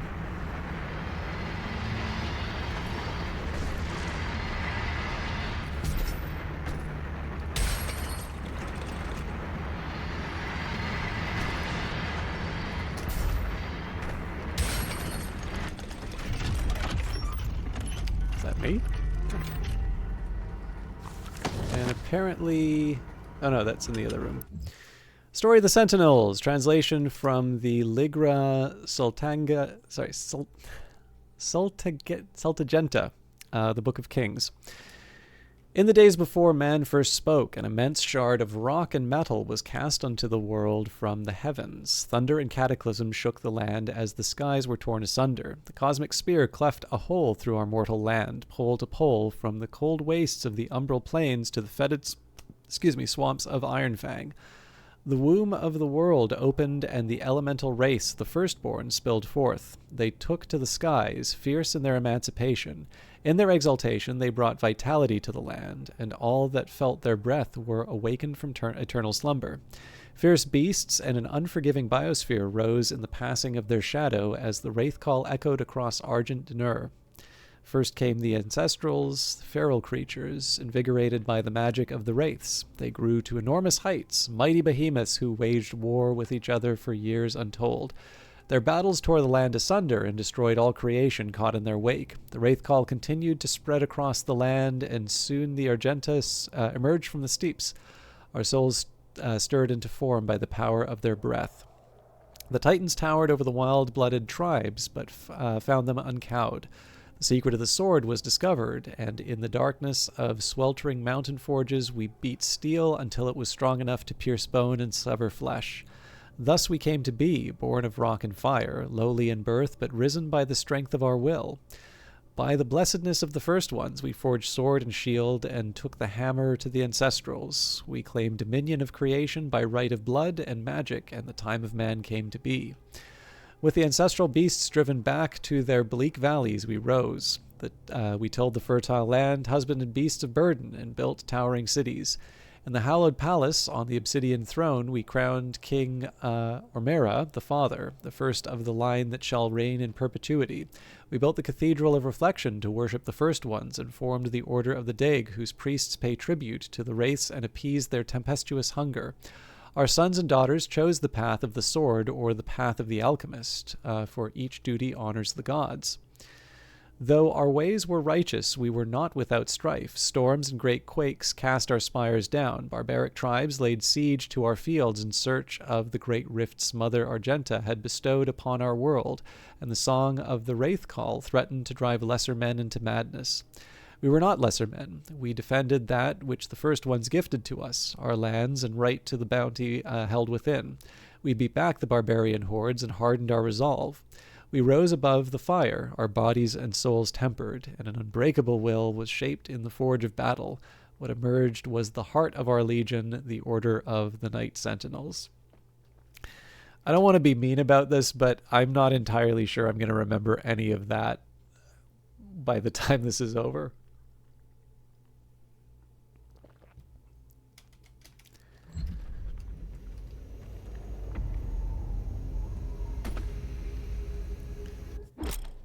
Dash. Press left shift to quickly move while traversing or fighting. Dashing into a pitted surface instantly attaches you to it. You can dash twice before it needs to recharge.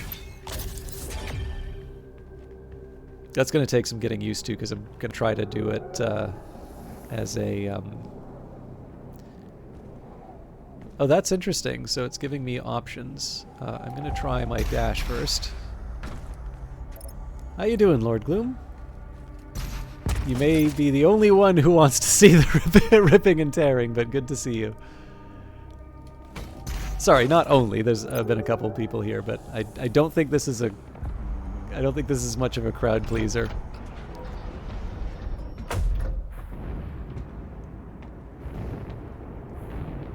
Freighter 5 would like to see some light ripping and tearing. Oh, I didn't realize there was a VR version.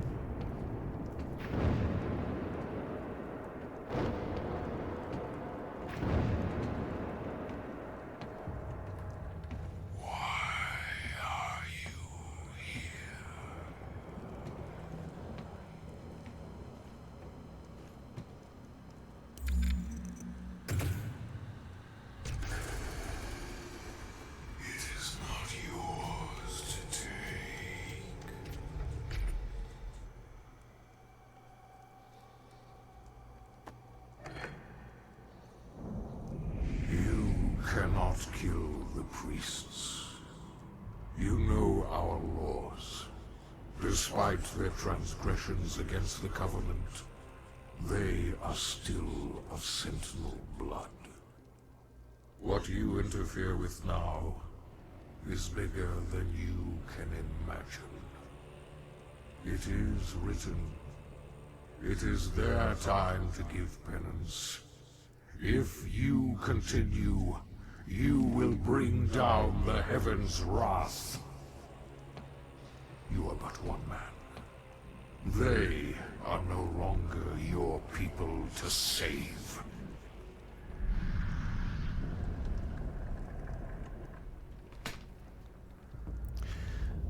So, I should probably ask if people want to hear my rant about the movie 300. I don't necessarily think it's a bad movie. I just think that there's a missed opportunity in 300, and it's actually kind of related to this conversation.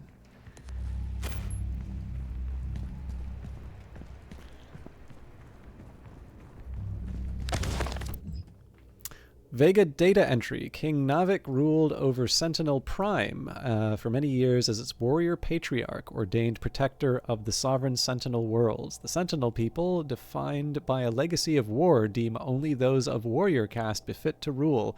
And in times of battle, it is expected that the king lead from the battlefield rather than from the safety of the throne. As it is written in Sentinel law, a king unfit for battle is likewise unfit to rule. For millennia, the Sentinel people have secured their civilization against the threat of invasion from beast and human alike, passing on the mantle of battle to each subsequent generation and refining the craft of war into an art of ultimate mastery.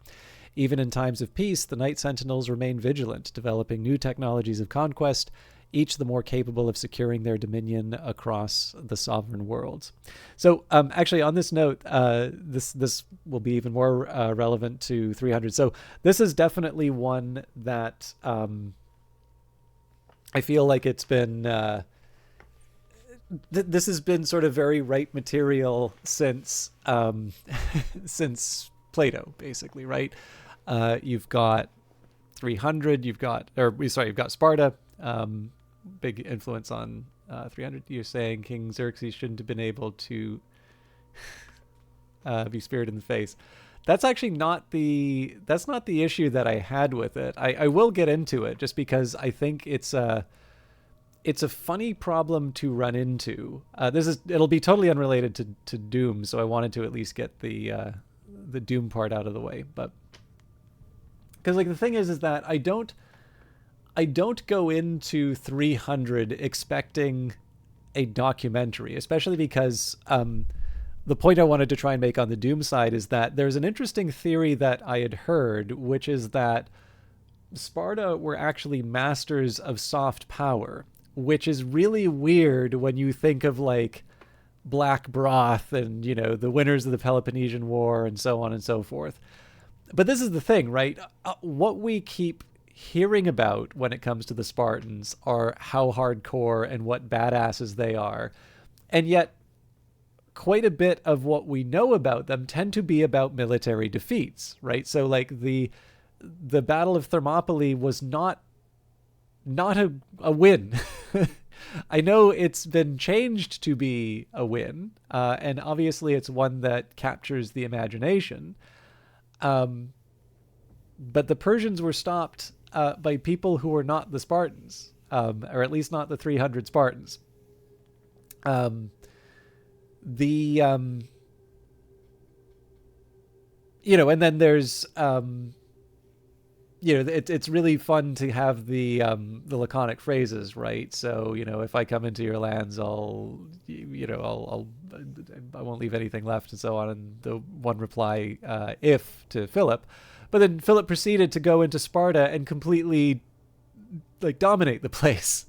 So, these aren't exactly consistent with the image of the Spartans that we have in our head. But I think one of the people who contributed to that image is very much people like Plato, when he comes up with something like the Republic. And then even in the Laws, you have sort of the comparison of these three different models of government, a much longer work. I think even suggested that it might have been unfinished at the time of his death. But also, I think one of the only ones that doesn't have Socrates, it's the Athenian stranger in that one, I believe. So, anyways, it's legendary. Excuse me. Legendary status, and of course that's appropriate for something like this. If you're going to be inspired by something, sure, the Doom guy is kind of an descendant from something like the Space Spartans. Perfectly fine. Which brings me to 300. 300 is in a weird situation where it's a comic that's based off of it's a comic that's based off of a movie that's based off of a very dubious historical account, right? So you have Persia's invasion, you have Herodotus' history, and Herodotus has some interesting ideas about what constitutes history, something that at the time people had some opinions about. So Thucydides can be seen as a reaction to that, as can someone who's definitely near and dear to my heart, Lucian, who wrote A True Story, and it is just complete fabrication. It is so much fabrication, in fact, that people go so far as to say it's the first science fiction story. I don't actually believe that, but it just gives you an idea. I mean, it does have trips into space and alien invasions, as far as we can call them alien invasions. But I think probably to be called the first science fiction story, it would be nice to sort of see this tradition moving on. And the way that you kind of get there would be eventually you have Jonathan Swift, who was inspired by Lucian, and he makes Gulliver's Travels, and Gulliver's Travels also is one that is sometimes called the first science fiction story. I used to be inclined to say it was Frankenstein, but actually somebody pointed out there was a Kepler story that was sort of told from the perspective of the moon, which I thought, okay, that's definitely a candidate, and it was before Frankenstein. Anyway, sorry, I'm moving beyond the point. So in the case of 300, right, you've got the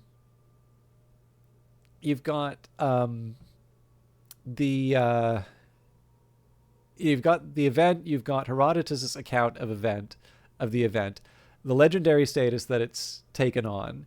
You have Richard Burton, The 300 Spartans, which is largely inspired by that.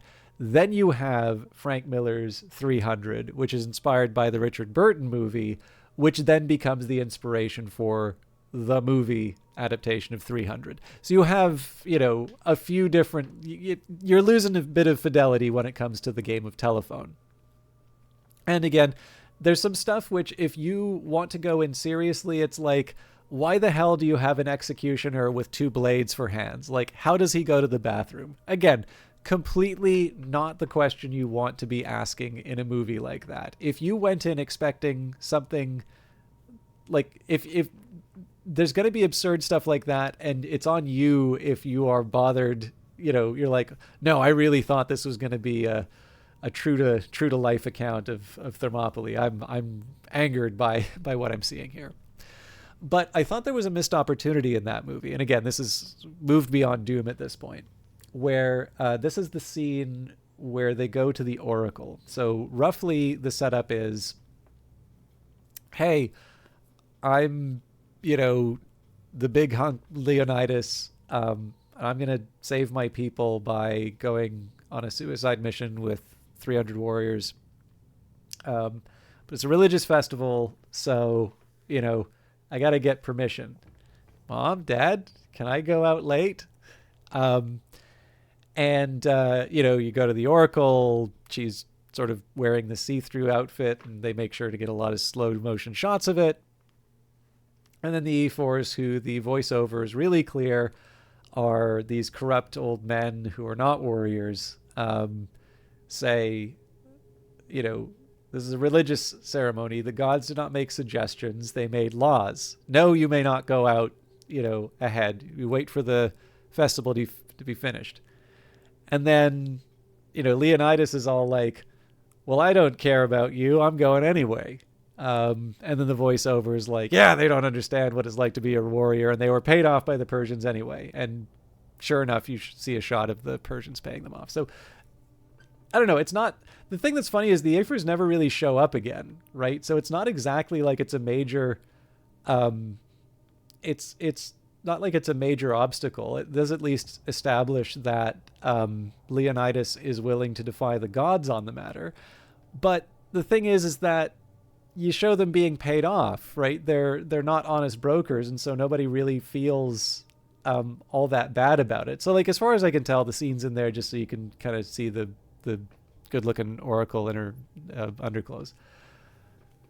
So here's the thing that I think is the missed opportunity, because in this case they want to try and take the forces of opposition against the 300. They want to take that up to 11 and really make it so that, yeah, these guys have everything against them. And I actually think there's a far more interesting thing you can do with it. You can actually basically keep that scene more or less the way that it appears in the movie. You just get rid of the image of the Persians paying off the E4s. What you do instead is you have genuine stakes, right? That, I'm sorry the Persians invaded at an inconvenient time for you, but this is this is what the gods handed down. I don't see any exceptions from the gods. So no, you cannot break the traditions. The traditions are sacred. Man decides, it's more important to protect the homeland than it is to, to follow the edicts, and so you go off. So what happens here, rather than this just being another case in which the Persians get one up on the Spartans, you actually have this situation where Leonidas makes a choice, and that he's willing to defy the gods. And more importantly, true to a lot of Greek tragedy, you can actually make that the reason they are defeated. That effectively it is a doomed expedition precisely because they left the time that they did. That ultimately there's never going to be a situation under which Leonidas will come home alive, but does so willingly anyway. And this creates a much more noble, action on the part of the Spartans. So this is one of the weird cases where actually having a little bit of restraint. Yeah, exactly, right? Having a little bit of restraint, and instead of just trying to sort of keep beating that note of oh yeah, the Persians are really bad, and the people who go after, people who are going after so and these are the really good guys, right? If you actually roll that back a little bit, you actually have something very Greek tragedy to work with. And it actually, in my opinion, would make for a better movie. obviously I care enough about it that I'm going to do like a small rant on it on my broadcast. But like, I think most people have watched and enjoyed that movie without thinking about that. And, like, it's not my job. I definitely don't intend to be someone who makes people enjoy things less for watching the stream. But this does actually lead me to the point where you have a similar idea that's been introduced in this game. And I'm interested. I wanted to kind of put the flag down now because, again, I'd like to keep streaming this if I can. I don't know if I'll make it like a regular thing, but I'm happy to do more of it. But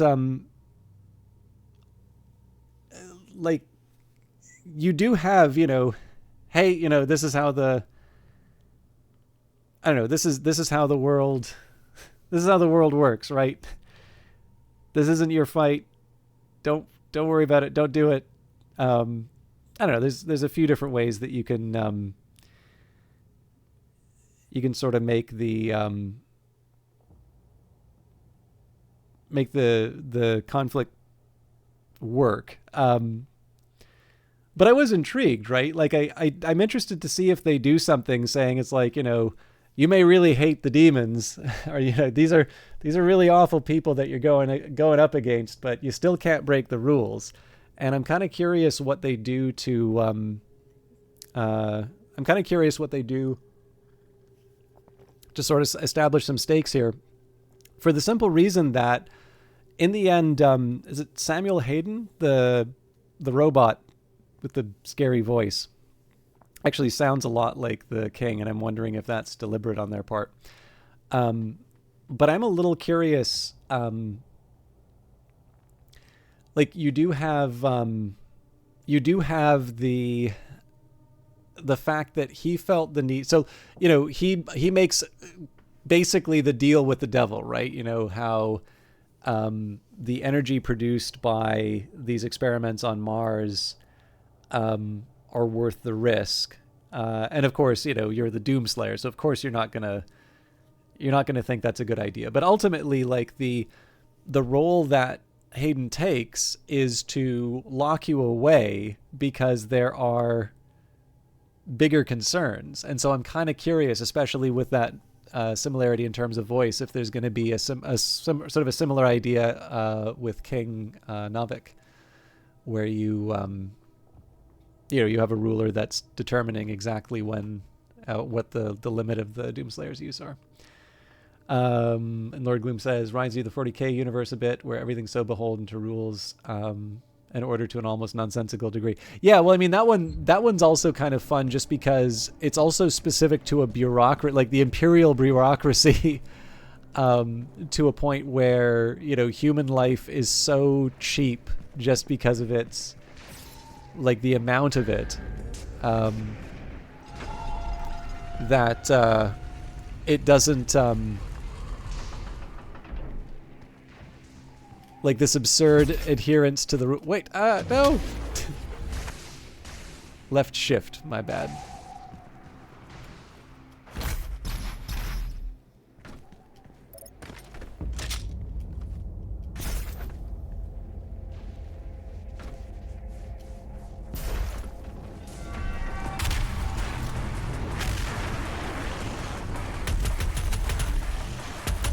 Oh, damn it.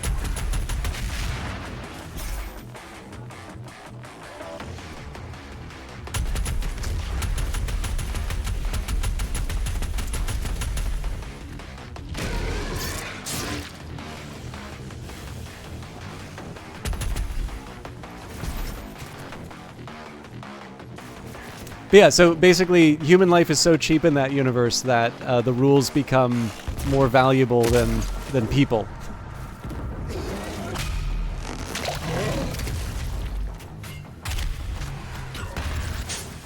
Oh, I messed that up.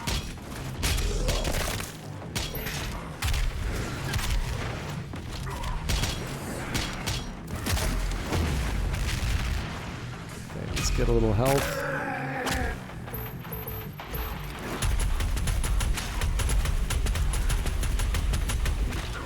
Oh dear.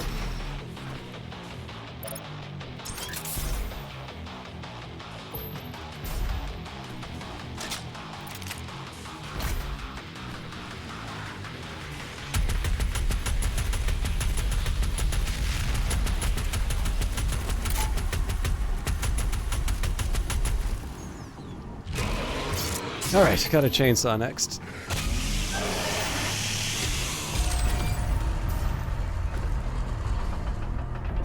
That actually took a lot more effort than that should have, but...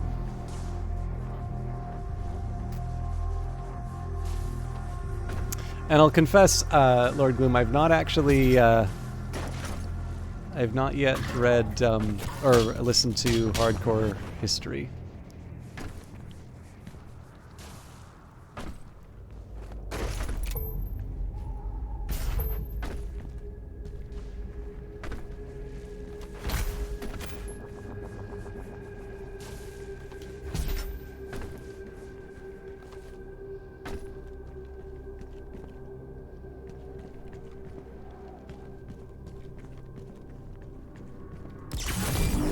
Sentinel battery can be used to provide additional power to your ship.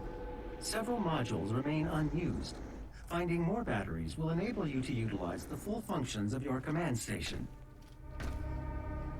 So I'm assuming this will eventually get me to the page. I've got enough health that I can afford to experiment. Yep.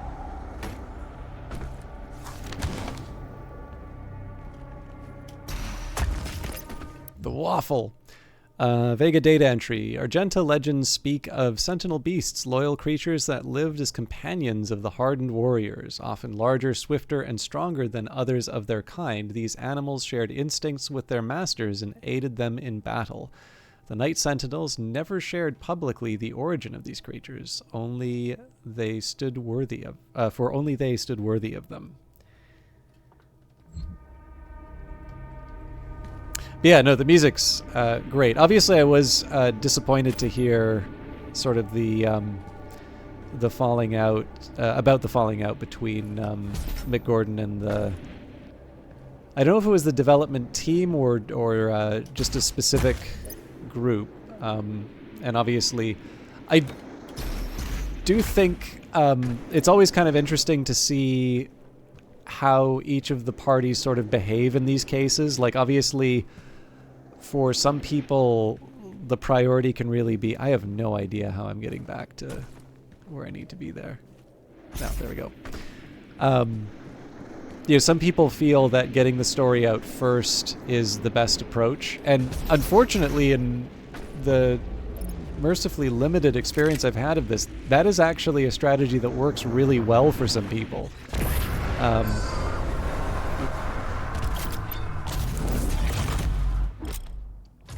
The Revenant is a heavy aerial demon that specializes in mid-range attacks. Its shoulder cannons are weak points. Destroying them disables long-range attacks, forcing it to be a melee combatant. Explore the Codex to learn more about demon weak points. Weak point launches, destroy the shoulder launches, disable rocket attacks. General tip, more vulnerable in the air. General tip, dash and double jump will break the rocket lock-on. I wonder if I'm going to see one of these.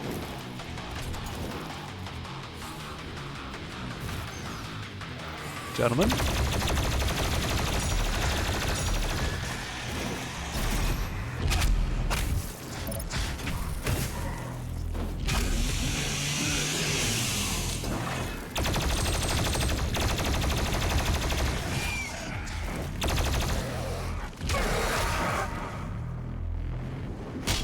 Well, hi there.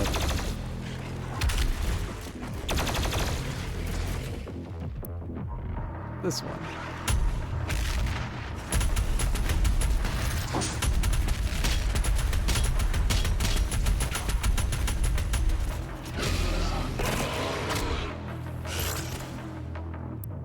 Shotgun. I need to get a little bit better at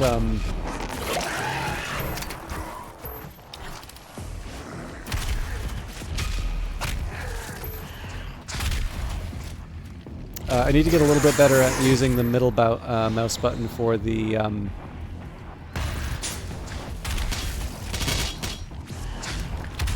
damn it.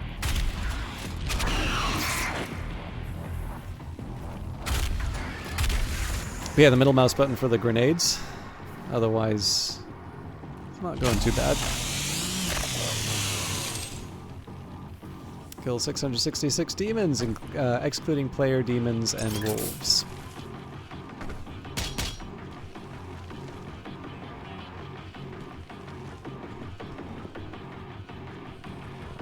Is that all you got?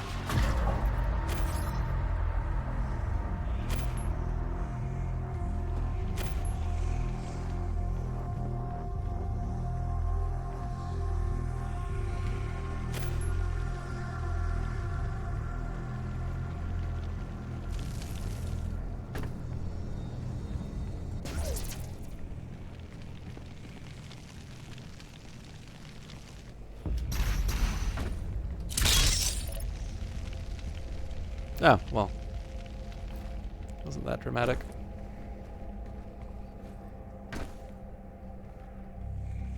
But yeah, this sort of stuff does intrigue me.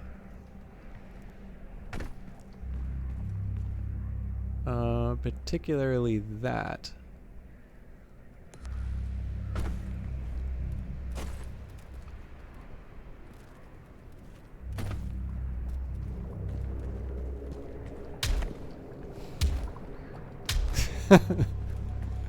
All right.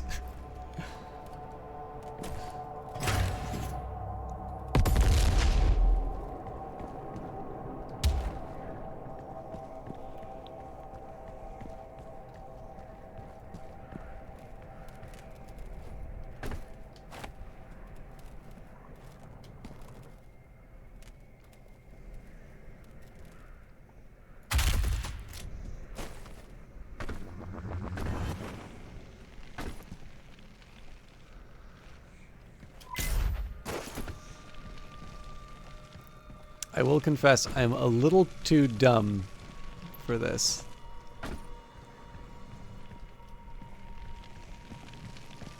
Especially that there was an opening.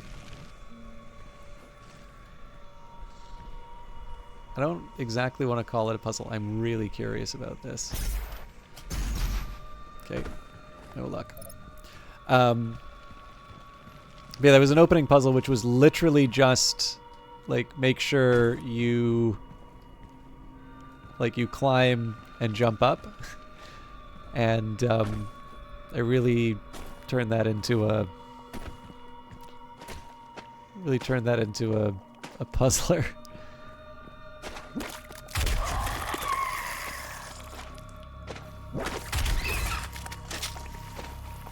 What do you think this is? Dead Space?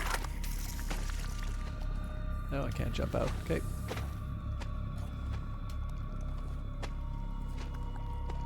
Wait, really? I can't jump at all? Alright.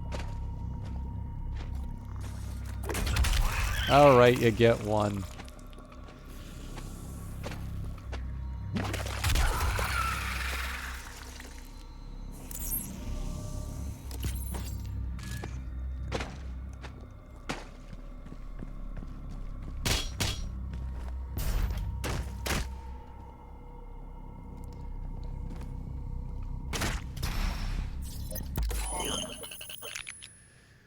Okay, heat blast. Firing the plasma rifle builds up excess heat that can be released as a powerful blast by releasing the right mouse button or the microwave beam. Hold right to acquire a target, then fire a concentrated beam of plasma energy that will lock down an enemy and cause them to explode on death. Tempting, but I also sort of think something like a Hell Knight might sort of be chasing me down.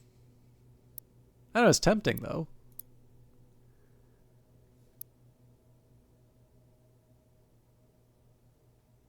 So are the micro missiles, though. I'll settle for the micro missiles for a start.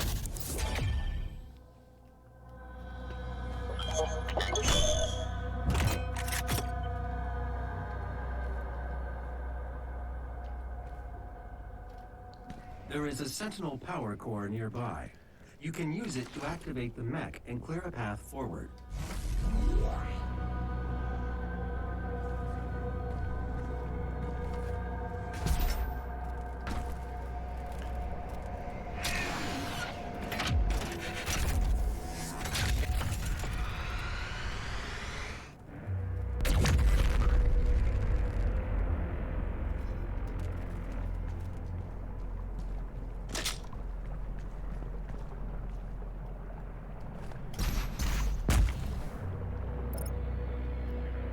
Well, now I've gone and done it. Where else am I supposed to go?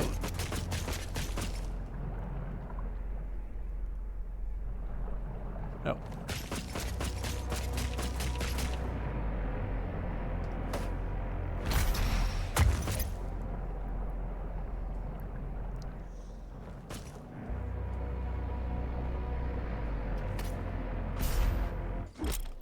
Quick scope. When aiming at a demon or its weak point, use the heavy cannon's precision bolt mod, or use the combat shotgun sticky bomb mod to zoom in. On a controller, if the reticle is near the demon, it will snap to it.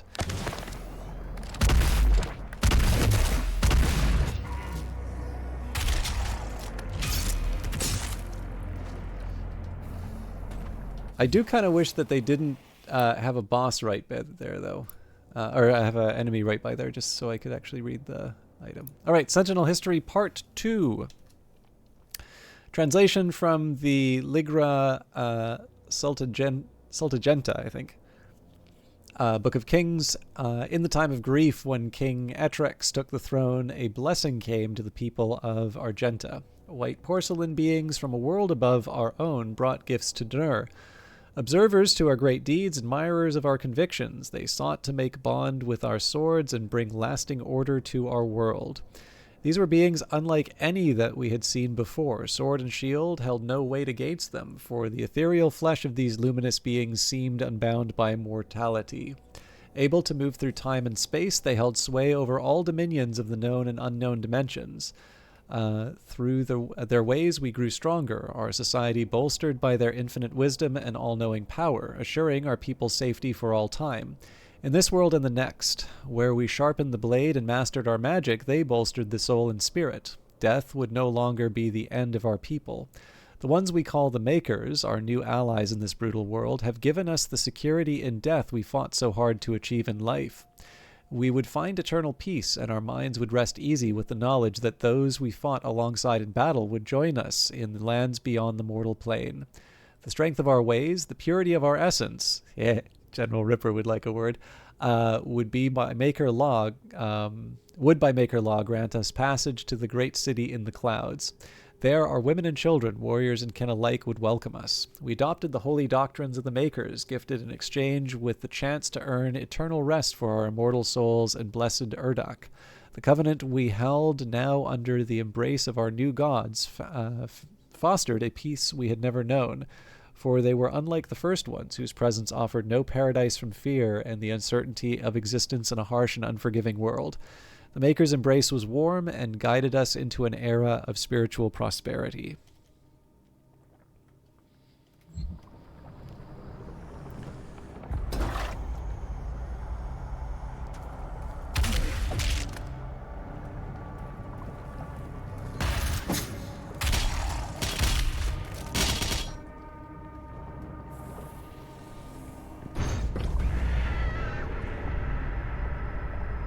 I'm sorry?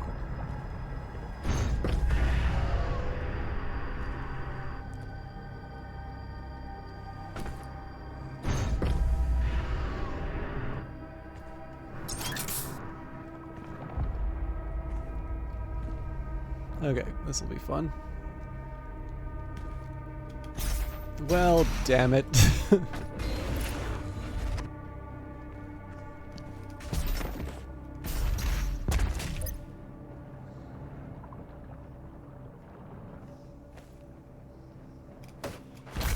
Sacre bleu. Ah! Alright, I really don't know where I'm supposed to go off of that. Wait, really? Back up here? Okay.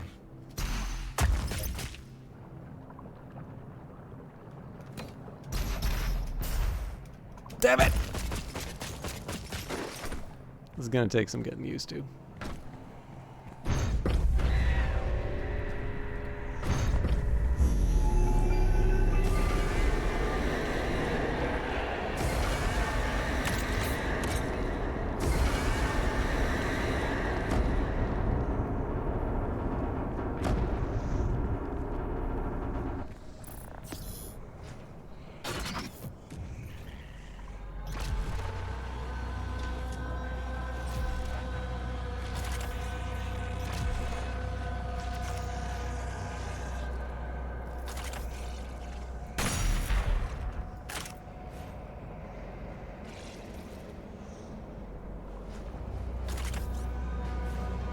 So I suppose this is why they discourage the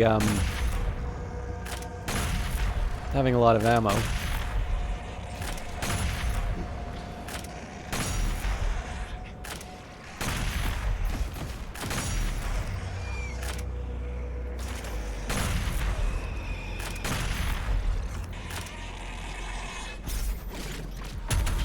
Well, damn it.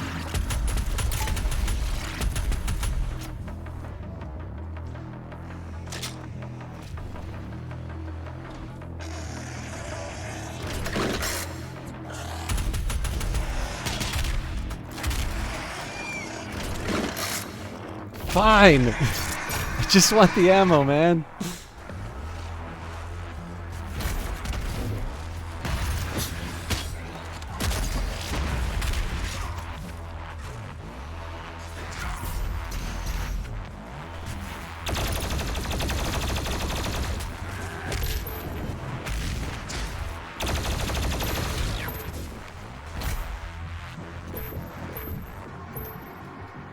Alright, let's find the bad guy.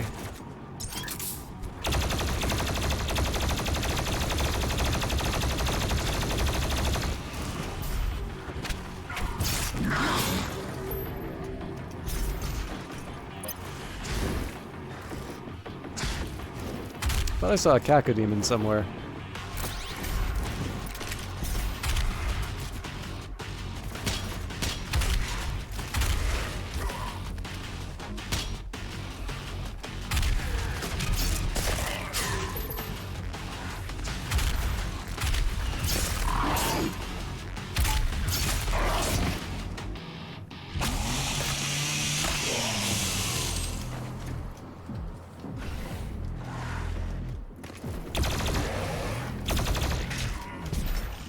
Just want my machine gun, thank you.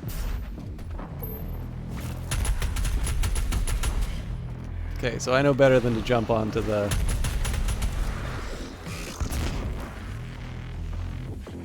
shotgun. Okay, that was dumb on my part. I gotta get some help.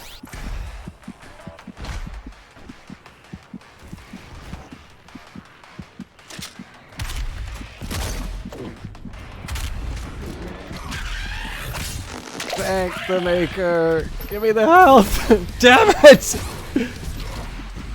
This is worse.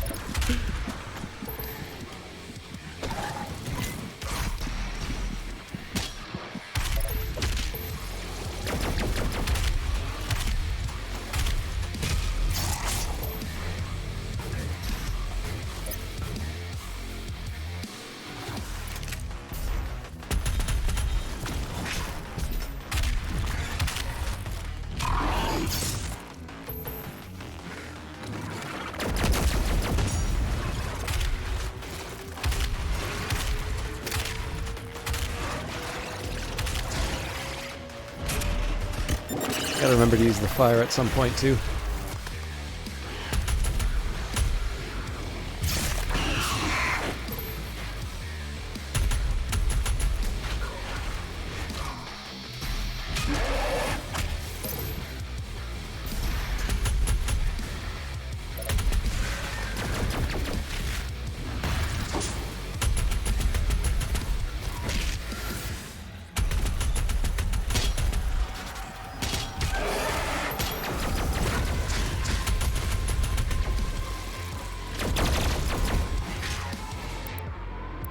Oh, damn it. Okay. Gotta get that ammo.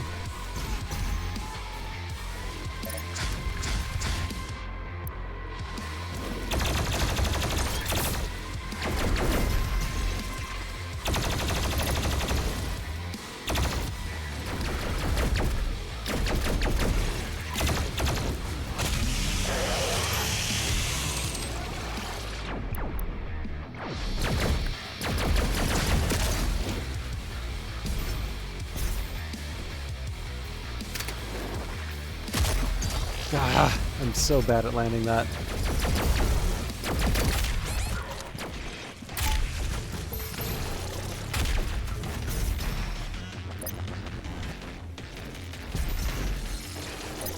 Oh crap. I think that might have hit the laser though. Okay, there's gotta be a zombie somewhere. Oh boy. Now I could have taken them out.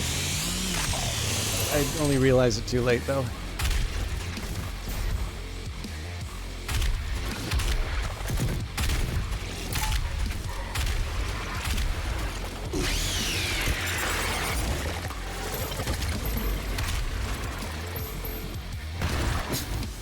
What was I thinking? All right.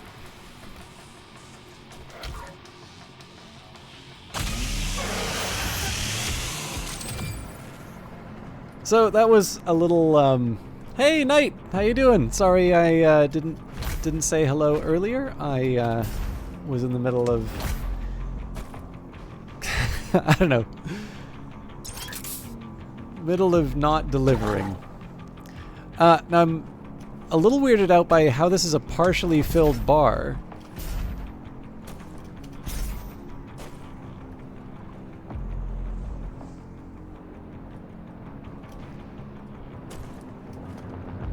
Anyways, how are you doing? Welcome everybody who's left from Knight's Raid. What were you playing tonight? I feel I should be mentioning, actually, I didn't mention Lord Gloom's stream either, so we've got a couple of streamers in here. Lord Gloom, I like to say it was more card focused, but that's not actually true. I just happened to know him originally from Cobalt Core by, okay, so I'm gonna guess this thing's got a... and then I saw him playing Magic, not too long after that, but he does play Escape from Tarkov along with other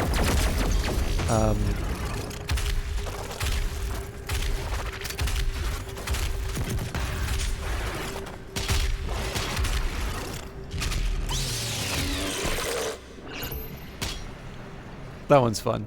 But yeah, so again, I say card-based games, but it's actually a little bit of everything. A lot of fun to watch. And some Minecraft lately, working on the... So I don't know what the Star Technology mod pack is, but I'd actually really like to see that. I just feel kind of bad because I always shout you out in relation to other people, and it's like, well, you're not, like... You are your own broadcaster, so...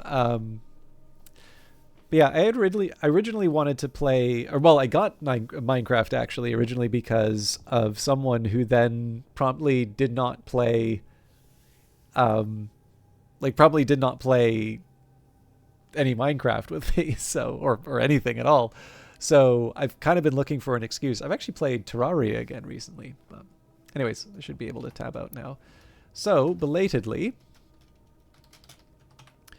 here's Lord Gloom. I'm assuming all of you already know how the follow function works, but I figured the least I can do is the shoutout commands. Grab a dash refill to completely refill the dash meter. After grabbing one, you can dash again to get across large gaps. Oh, this is just what I wanted, right?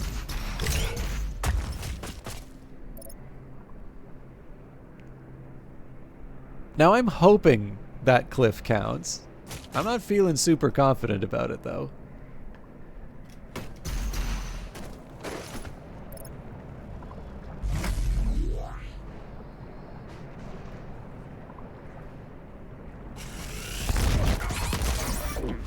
Oh, wow.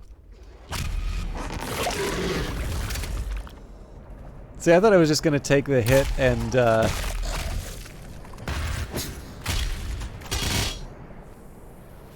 go on with it, but yeah, I lost one of my one-ups. That felt bad.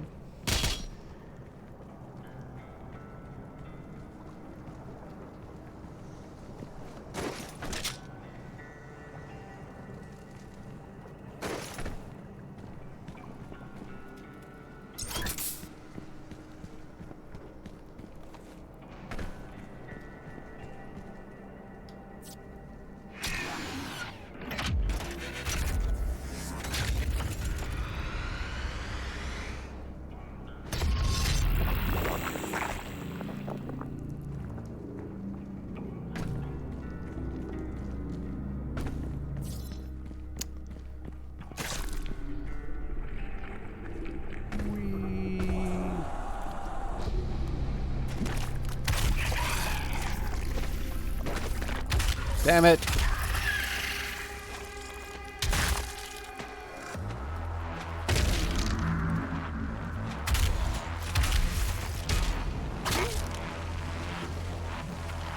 This ain't Mario.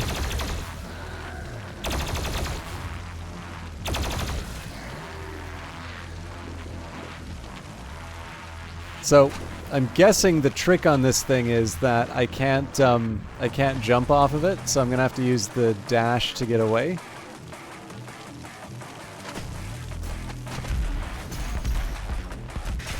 Nope. Okay, no good.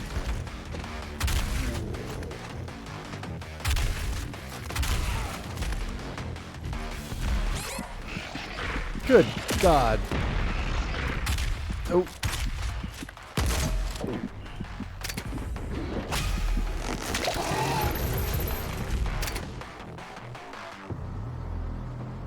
So I'm not gonna lie, I'm still not 100% sure how, because like I can't jump and the dash didn't really seem to do anything there.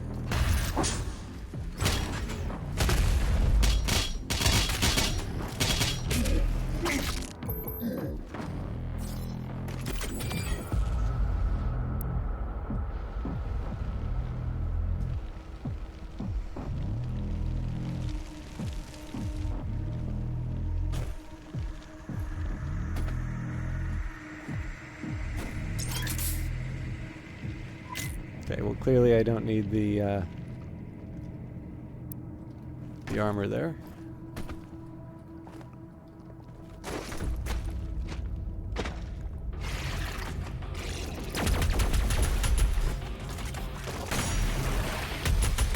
I think that was a fairly generous interpretation of the hit, but I'll take it.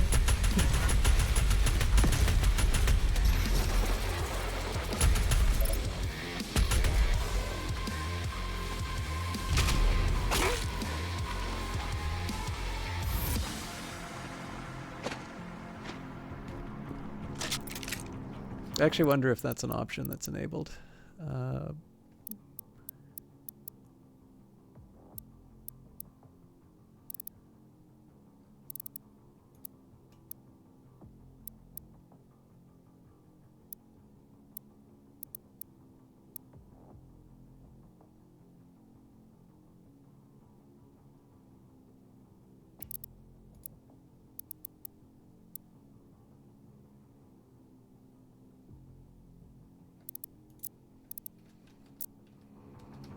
I wonder if that'll change anything.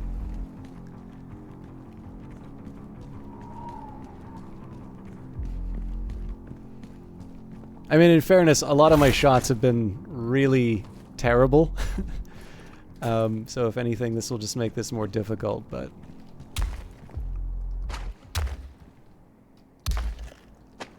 too weak. It's weird, they introduced this idea if it's sort of green and broken, you can punch it, and then they took that away. I guess they make him stronger here in whatever Sentinel world. I told you I wouldn't remember the lore.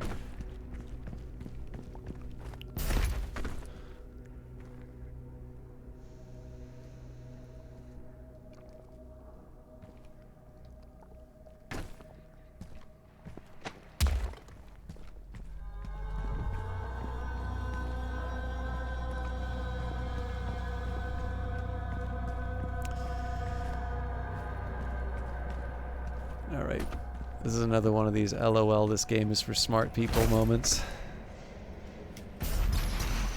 Okay, clearly not there. Oh, God.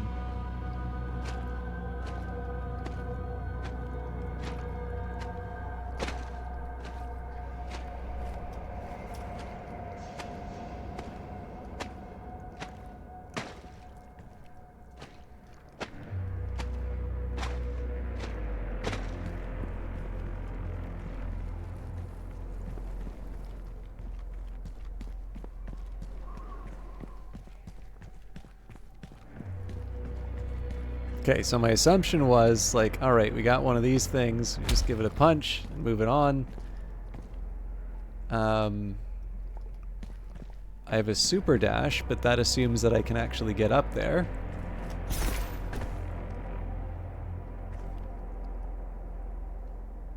Okay. There's something starting to take shape. If they didn't want me dashing through there, I think spikes are a universal sign for you can't go there.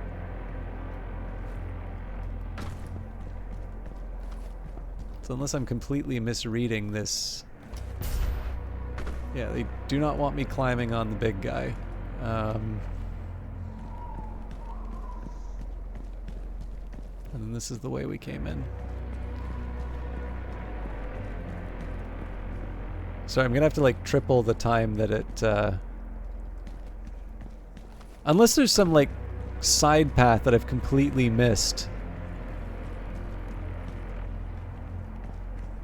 No, because that just takes us back to the goop. But yeah, so these LOL, the game is for smart people moments are going to be where basically the stream dies.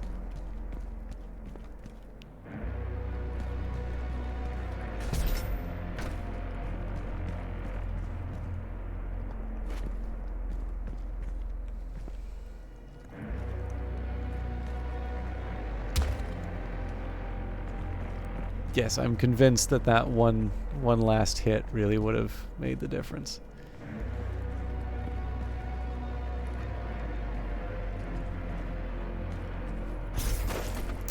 Okay, so, I mean, as far as paths go, we have this. I'm assuming one of the things I'll eventually get caught by is the idea of one of these porous walls. Unless the purpose was maybe to get me on the other side like this. Well, that was worth it.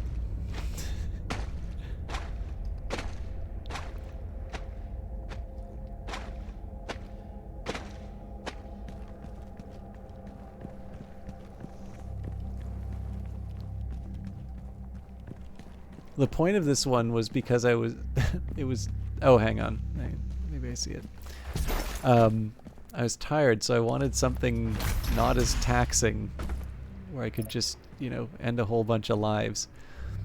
Okay, so this sort of has some promise, except that, like, what am I going to do once I actually jump on the acrobatics thing? I'm going to do nothing because I can't make it.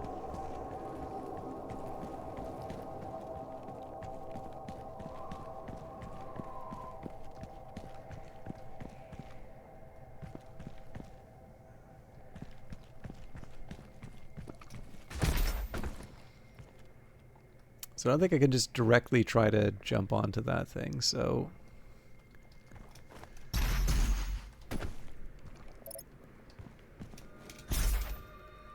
Okay. So I'm just trying to get a read on what I can do with my double jump. I'm not entirely sure I've got anything I can do with that, but I figured at the minimum I can start with the dash and then try and jump up. I don't think that's the answer, but... Okay, so... Yeah, not even close.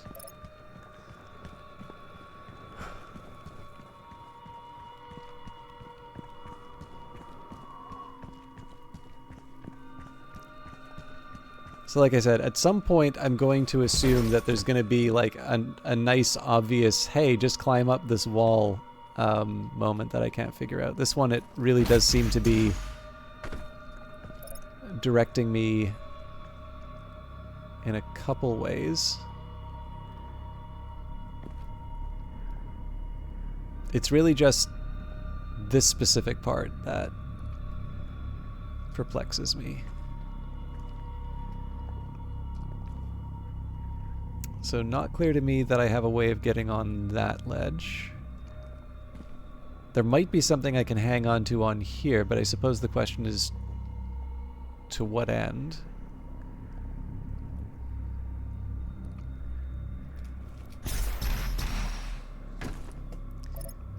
So if I try the alternative, yeah.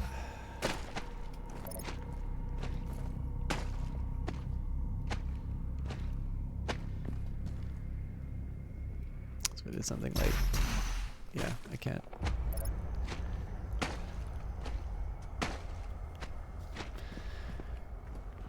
I'm sorry.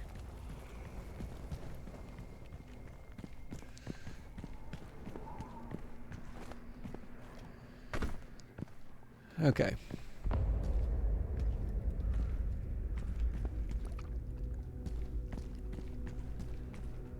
So it's not a bad time for me to talk about a couple of assumptions I'm working on. So number one, assumption number one is that I need to get to that spot. And I mean, there's a couple of signals for that, right? The green torch, the fact that there's something sort of set up for me to encounter.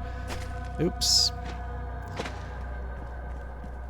Now this is a Doom game, so normally things that get in your way are solved with violence. But yes, the bones are not destructible. So the thing that stops me from doing the obvious step, or does it stop me from doing the obvious thing? Yeah.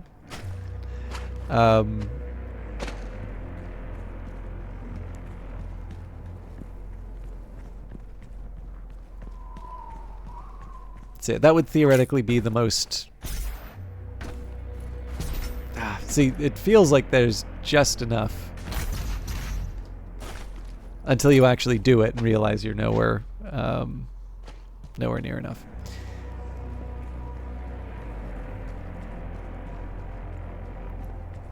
So I think the idea goes, if I got on that overhang, I'd be able to get on that ledge, and then I'd be able to go wherever the game wants me to go.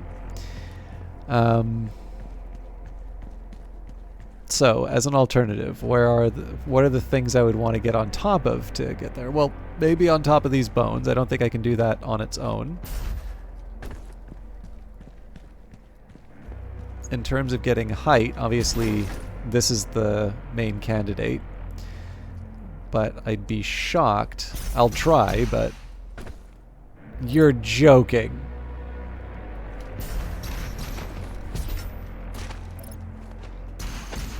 Okay, that obviously didn't get much done, but if that's how you solve that...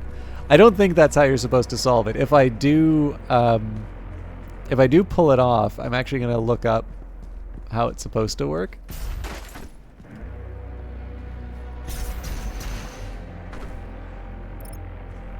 God damn it. Okay. The other thing I'll do is just double check. You're joking. Alright. So it's not punch, it's shove. I don't know about this game sometimes.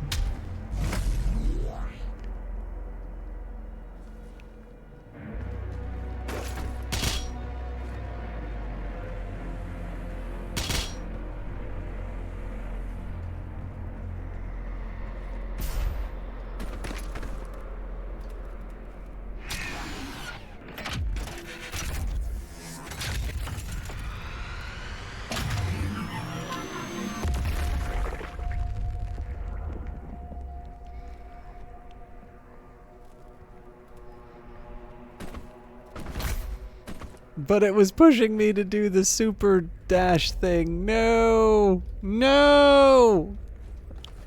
I refuse. I don't know if I've got the distance for that, though. Alright, well, let's learn some bravery. No! Alright.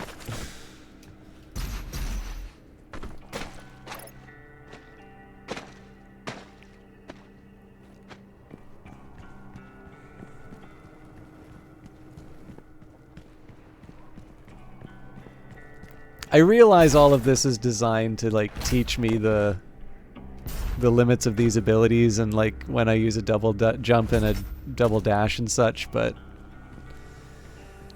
I just wish they didn't make me think.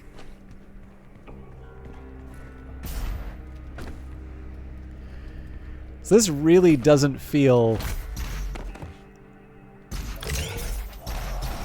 There we go.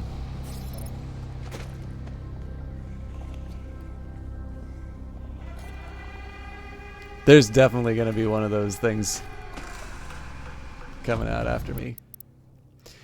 Yeah, belch armor boost.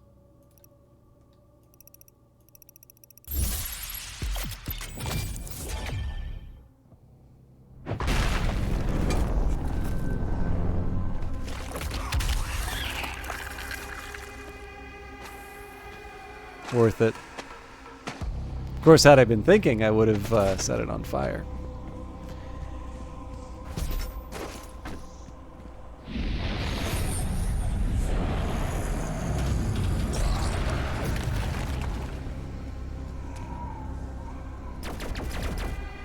Oh, go to hell.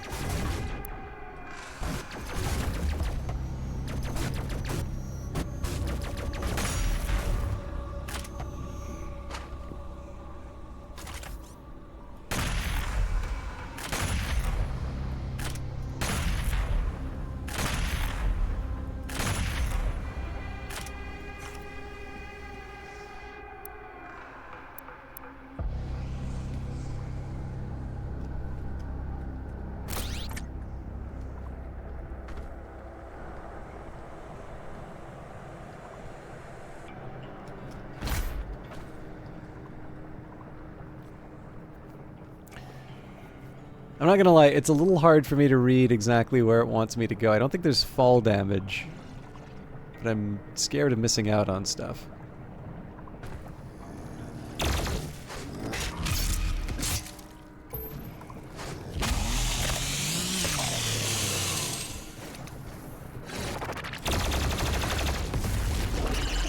That would have been a good fire recommendation.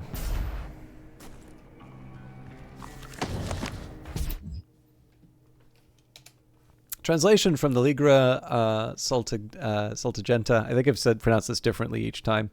Book of Kings. With machine and enchantment of the Makers, the Argenta brought our newfound clarity to the disparate realms of the Imperium Void. We took flight with the support of our god, spreading the enlightened world of Khan Maker. We discovered there was not one enemy, but many. Worlds and peoples unknown to the Argenta were unveiled, and we saw our own suffering reflected in their eyes. Our righteous army strode into battle under the banner of the Night Sentinels and fought for the freedom of all peoples from the grasp of those who would exploit and prey upon them. Though we battled on soil not our own. Sorry, the font's a little weird to read this. The O's look like A's for me. On soil not our own, the blood we shed in foreign land safeguarded Argent Denur and the sons and daughters that defended it. Through the strange peoples, we liberated new alliances. Through the strange peoples we liberated, new alliances were formed, and our beliefs became their own. Our armies swelled. As the Argenta traversed the stars with gleaming war fleets, the Khan of the Makers approached King Roan on his throne. He sensed his god restless by her disquiet manner. The king and Khan spoke, and the god revealed she had foreseen a schism in the blood of the Argenta. A test would be required to identify its host among us. She spoke of a holy rite to be performed on the strongest of our warriors. Only those that proved worthy would be tested, for the impurity could reside in only the most resilient of our legion. The Divinity Machine, a great tribute by Maker Scholaris, would help us cleanse any impurities from our flock, ensuring our continued prosperity in this world and in the Maker realm that awaited in the afterlife. The malicious one, if not exhumed from our ranks, would jeopardize our safe passage to the heavenly realm of Urdak. So is possibly the idea here that the Doomslayer might be cursing his people to damnation by breaking the rules? The Dark One was not amongst them, nor would he be for many generations. Only the Mother God, through divination and Maker sight, would determine when he stood before them. The Makers were truth, and only their unclouded eyes could find the one who was marked. The prophecy of the Unholy One was written, but through the ages the warning grew faint, until only the Khan Maker herself and the high priests of the Ordo Dig still whispered of he that would one day threaten their way of light.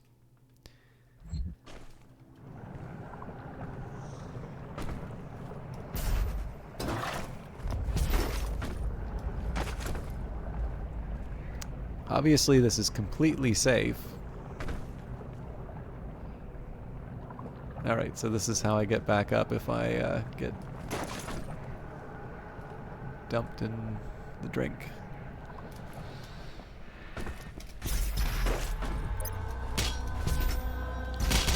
No! Damn it!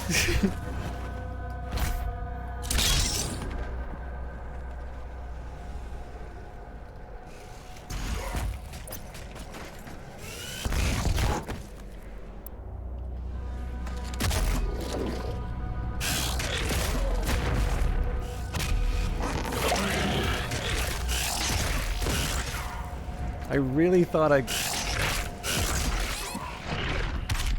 could have damn. Alright, I really thought I got his mouth both those times.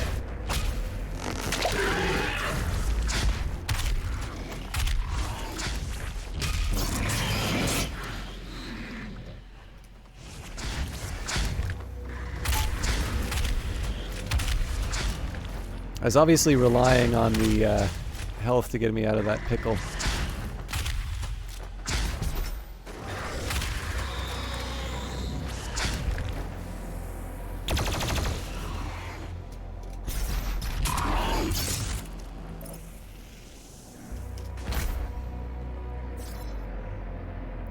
Right then.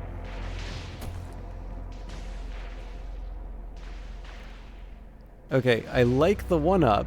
I just don't like the idea of plummeting to my death for it. But let's see what comes up.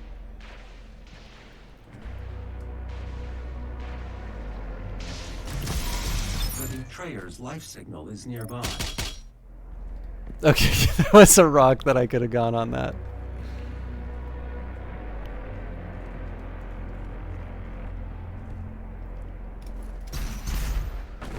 Oh, damn you.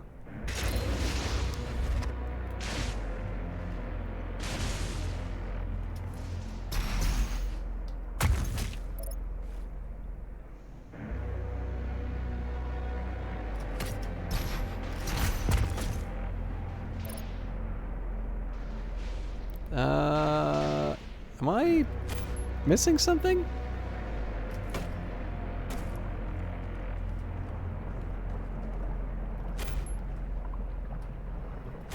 Yeah, fair enough.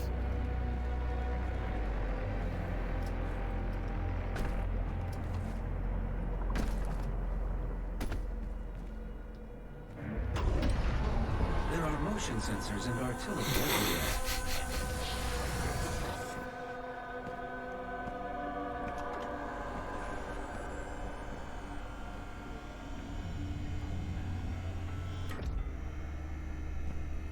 I told you all to leave me here. I am where I belong.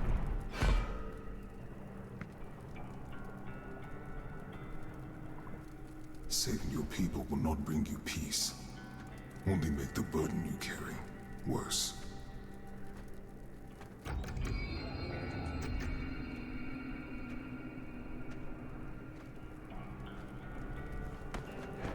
And now you seek to defy the Calm Maker herself.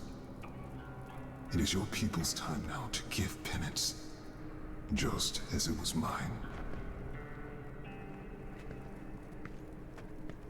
Hear me, Slayer.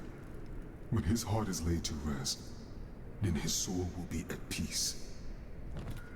And so will mine.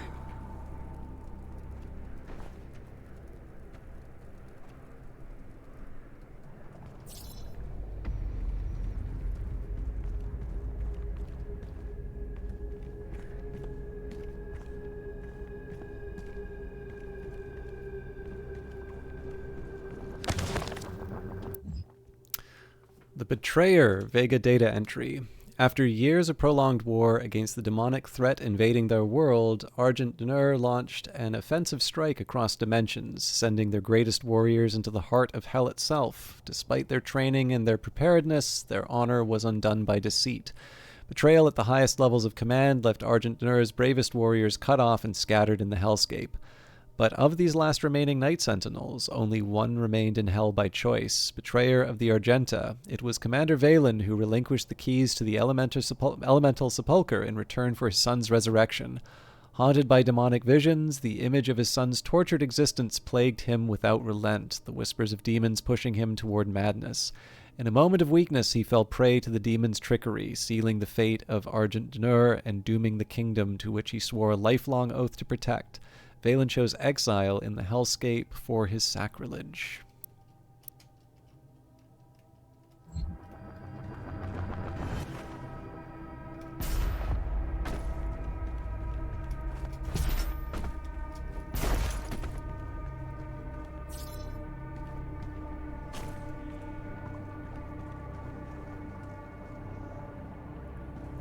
This is going to be miserable.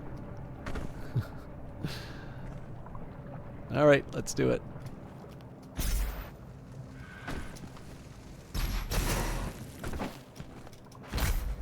The extraction point has been identified. I will mark its location on your HUD.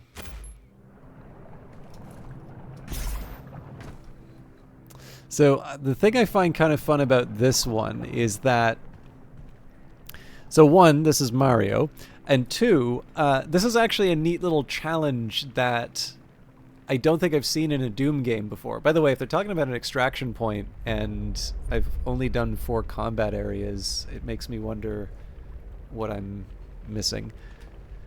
Because I do also need to wrap up reasonably soon. But in this case here, right, so I'm used to getting health. Oh, that's, I notice a 1-up.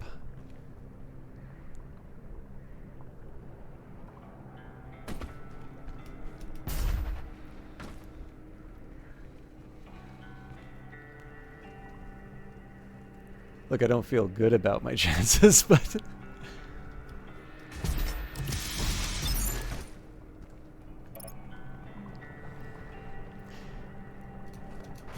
yeah, so the reason why I was feeling kind of nervous about this is if you notice in this whole area, there's no enemies to fight, which means there's no place for me to get health. And that's actually the first I've kind of seen... I mean, again, I've been talking about the lol, this game is for smart people material. It's kind of another example of that coming up. So let's see if I can...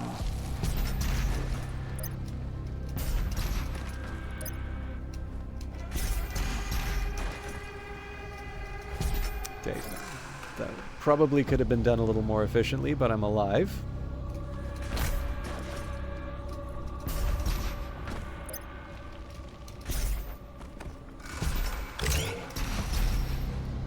No! You're gonna make me do that whole thing again, are they? But yeah, so there's only so many times I get a chance to do this before I get taken out. Anyway.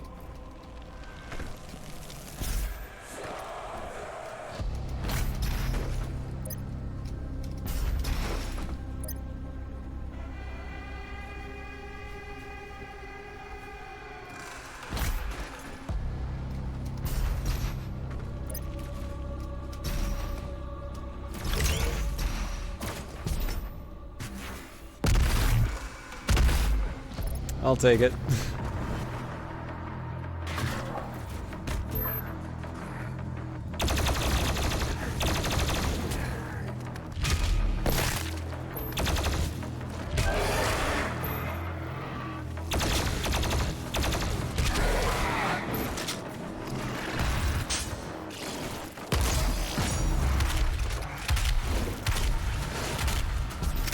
Oh boy.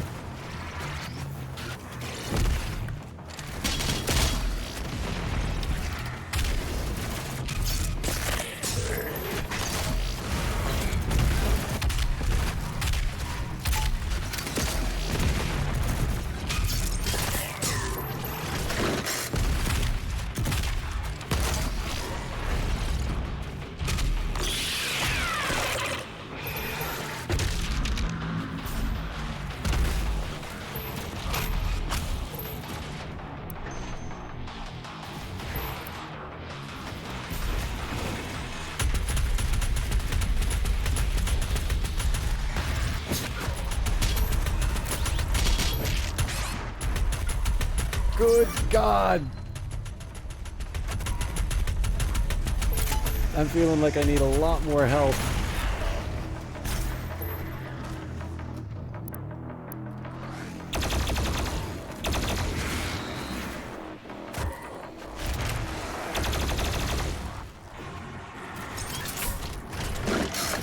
Oh, just kill the guy.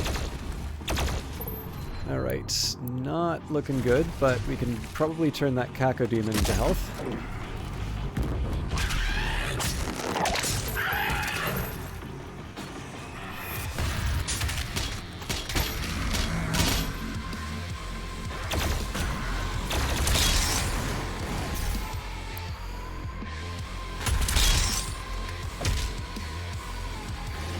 It's like some kind of extra damage.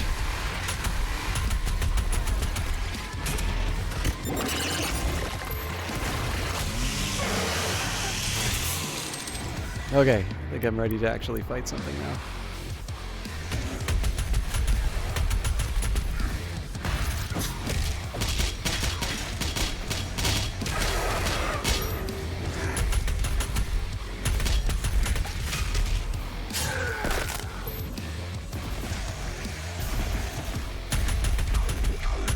Really trying to get those rocket launchers. You know what? Turnabout is fair play.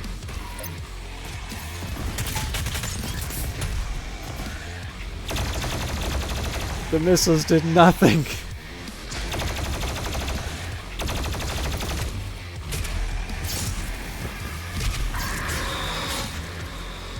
Okay, so I'm going to need to learn how to deal with the jetpack friends.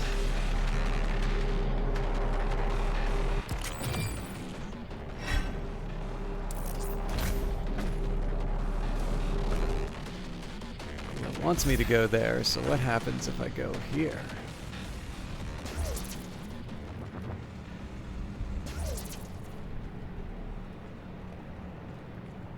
Okay, I'm really trying to figure... So it's got the 5 of the 10, which suggests to me that I missed out on a whole bunch of extra goodies. Yeah, so 5 of 10 combat. I'm really not sure what I was supposed to do with the others. Alright. So I think I'm going to have to see more about the Slayer gates. Alright, I don't know what the Empyrean keys are. Live services. Everyone loves live services. I don't think that's... Is that live service? Anyways, I don't know. That's fun. I do need to wrap up, though, because I started late. It's actually past midnight.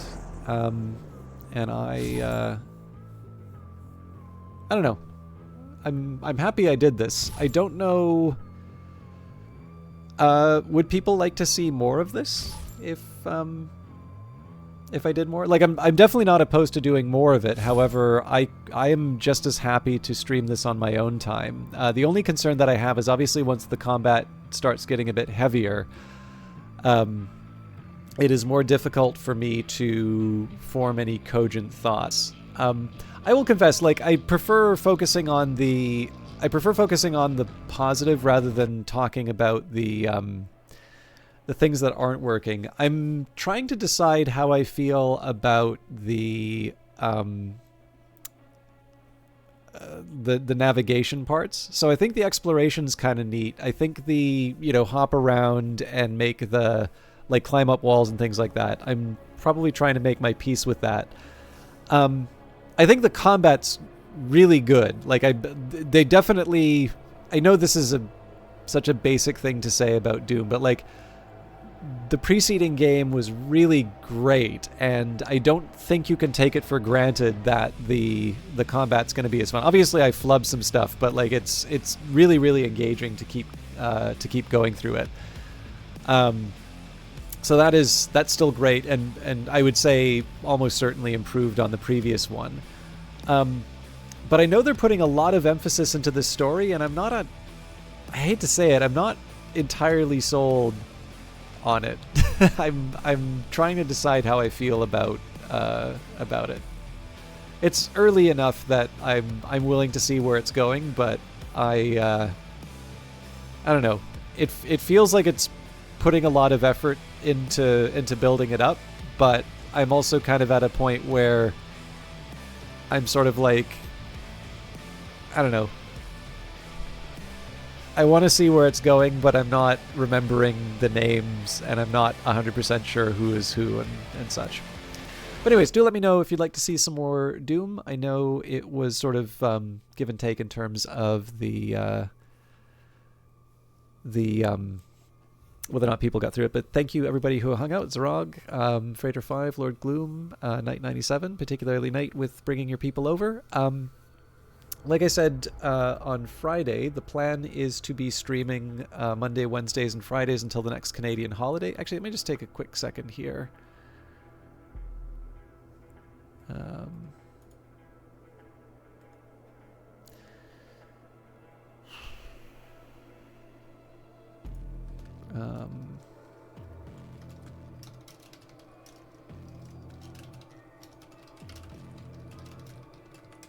Actually, I should say it's probably not going to be the next holiday. It's probably going to be...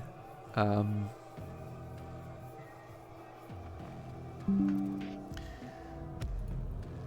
imagine it'll be the next Game Dev meetup. Yeah, so I think it's Good Friday is the next holiday, but on the third Wednesday, so the 19th, I expect I will... that'll be the next day that I take off. Anyways... so that it's not just going to be Doom. I have a couple of other things that I have in mind. Like I said, if you'd like to see some more of that, let me know, and I will be happy to bump that up on the list of things to do. But this was more just sort of a one-off to see what I could do and just try and have a decent end to a long day. I noticed that Prosciutto Fist is currently doing Avowed, so before I lose any more of you, I will send you on to her capable stream. She really seems to be enjoying Avowed. I did originally find her through Book of Hours, but I don't know if she's going to play that again. But I have seen her do a number of different games. I know she did Frostpunk at one point. Again, another one I'd like to see her to return to, but obviously I would want whoever's streaming to play something they're interested in, and that's something that they're interested in is Avowed. So I will leave you to it. I will be back Wednesday, probably with something new. We'll see. And until then, I hope you have a good night. Have a good sleep if you're heading to sleep like I am, and we will see you in a couple days. Take care.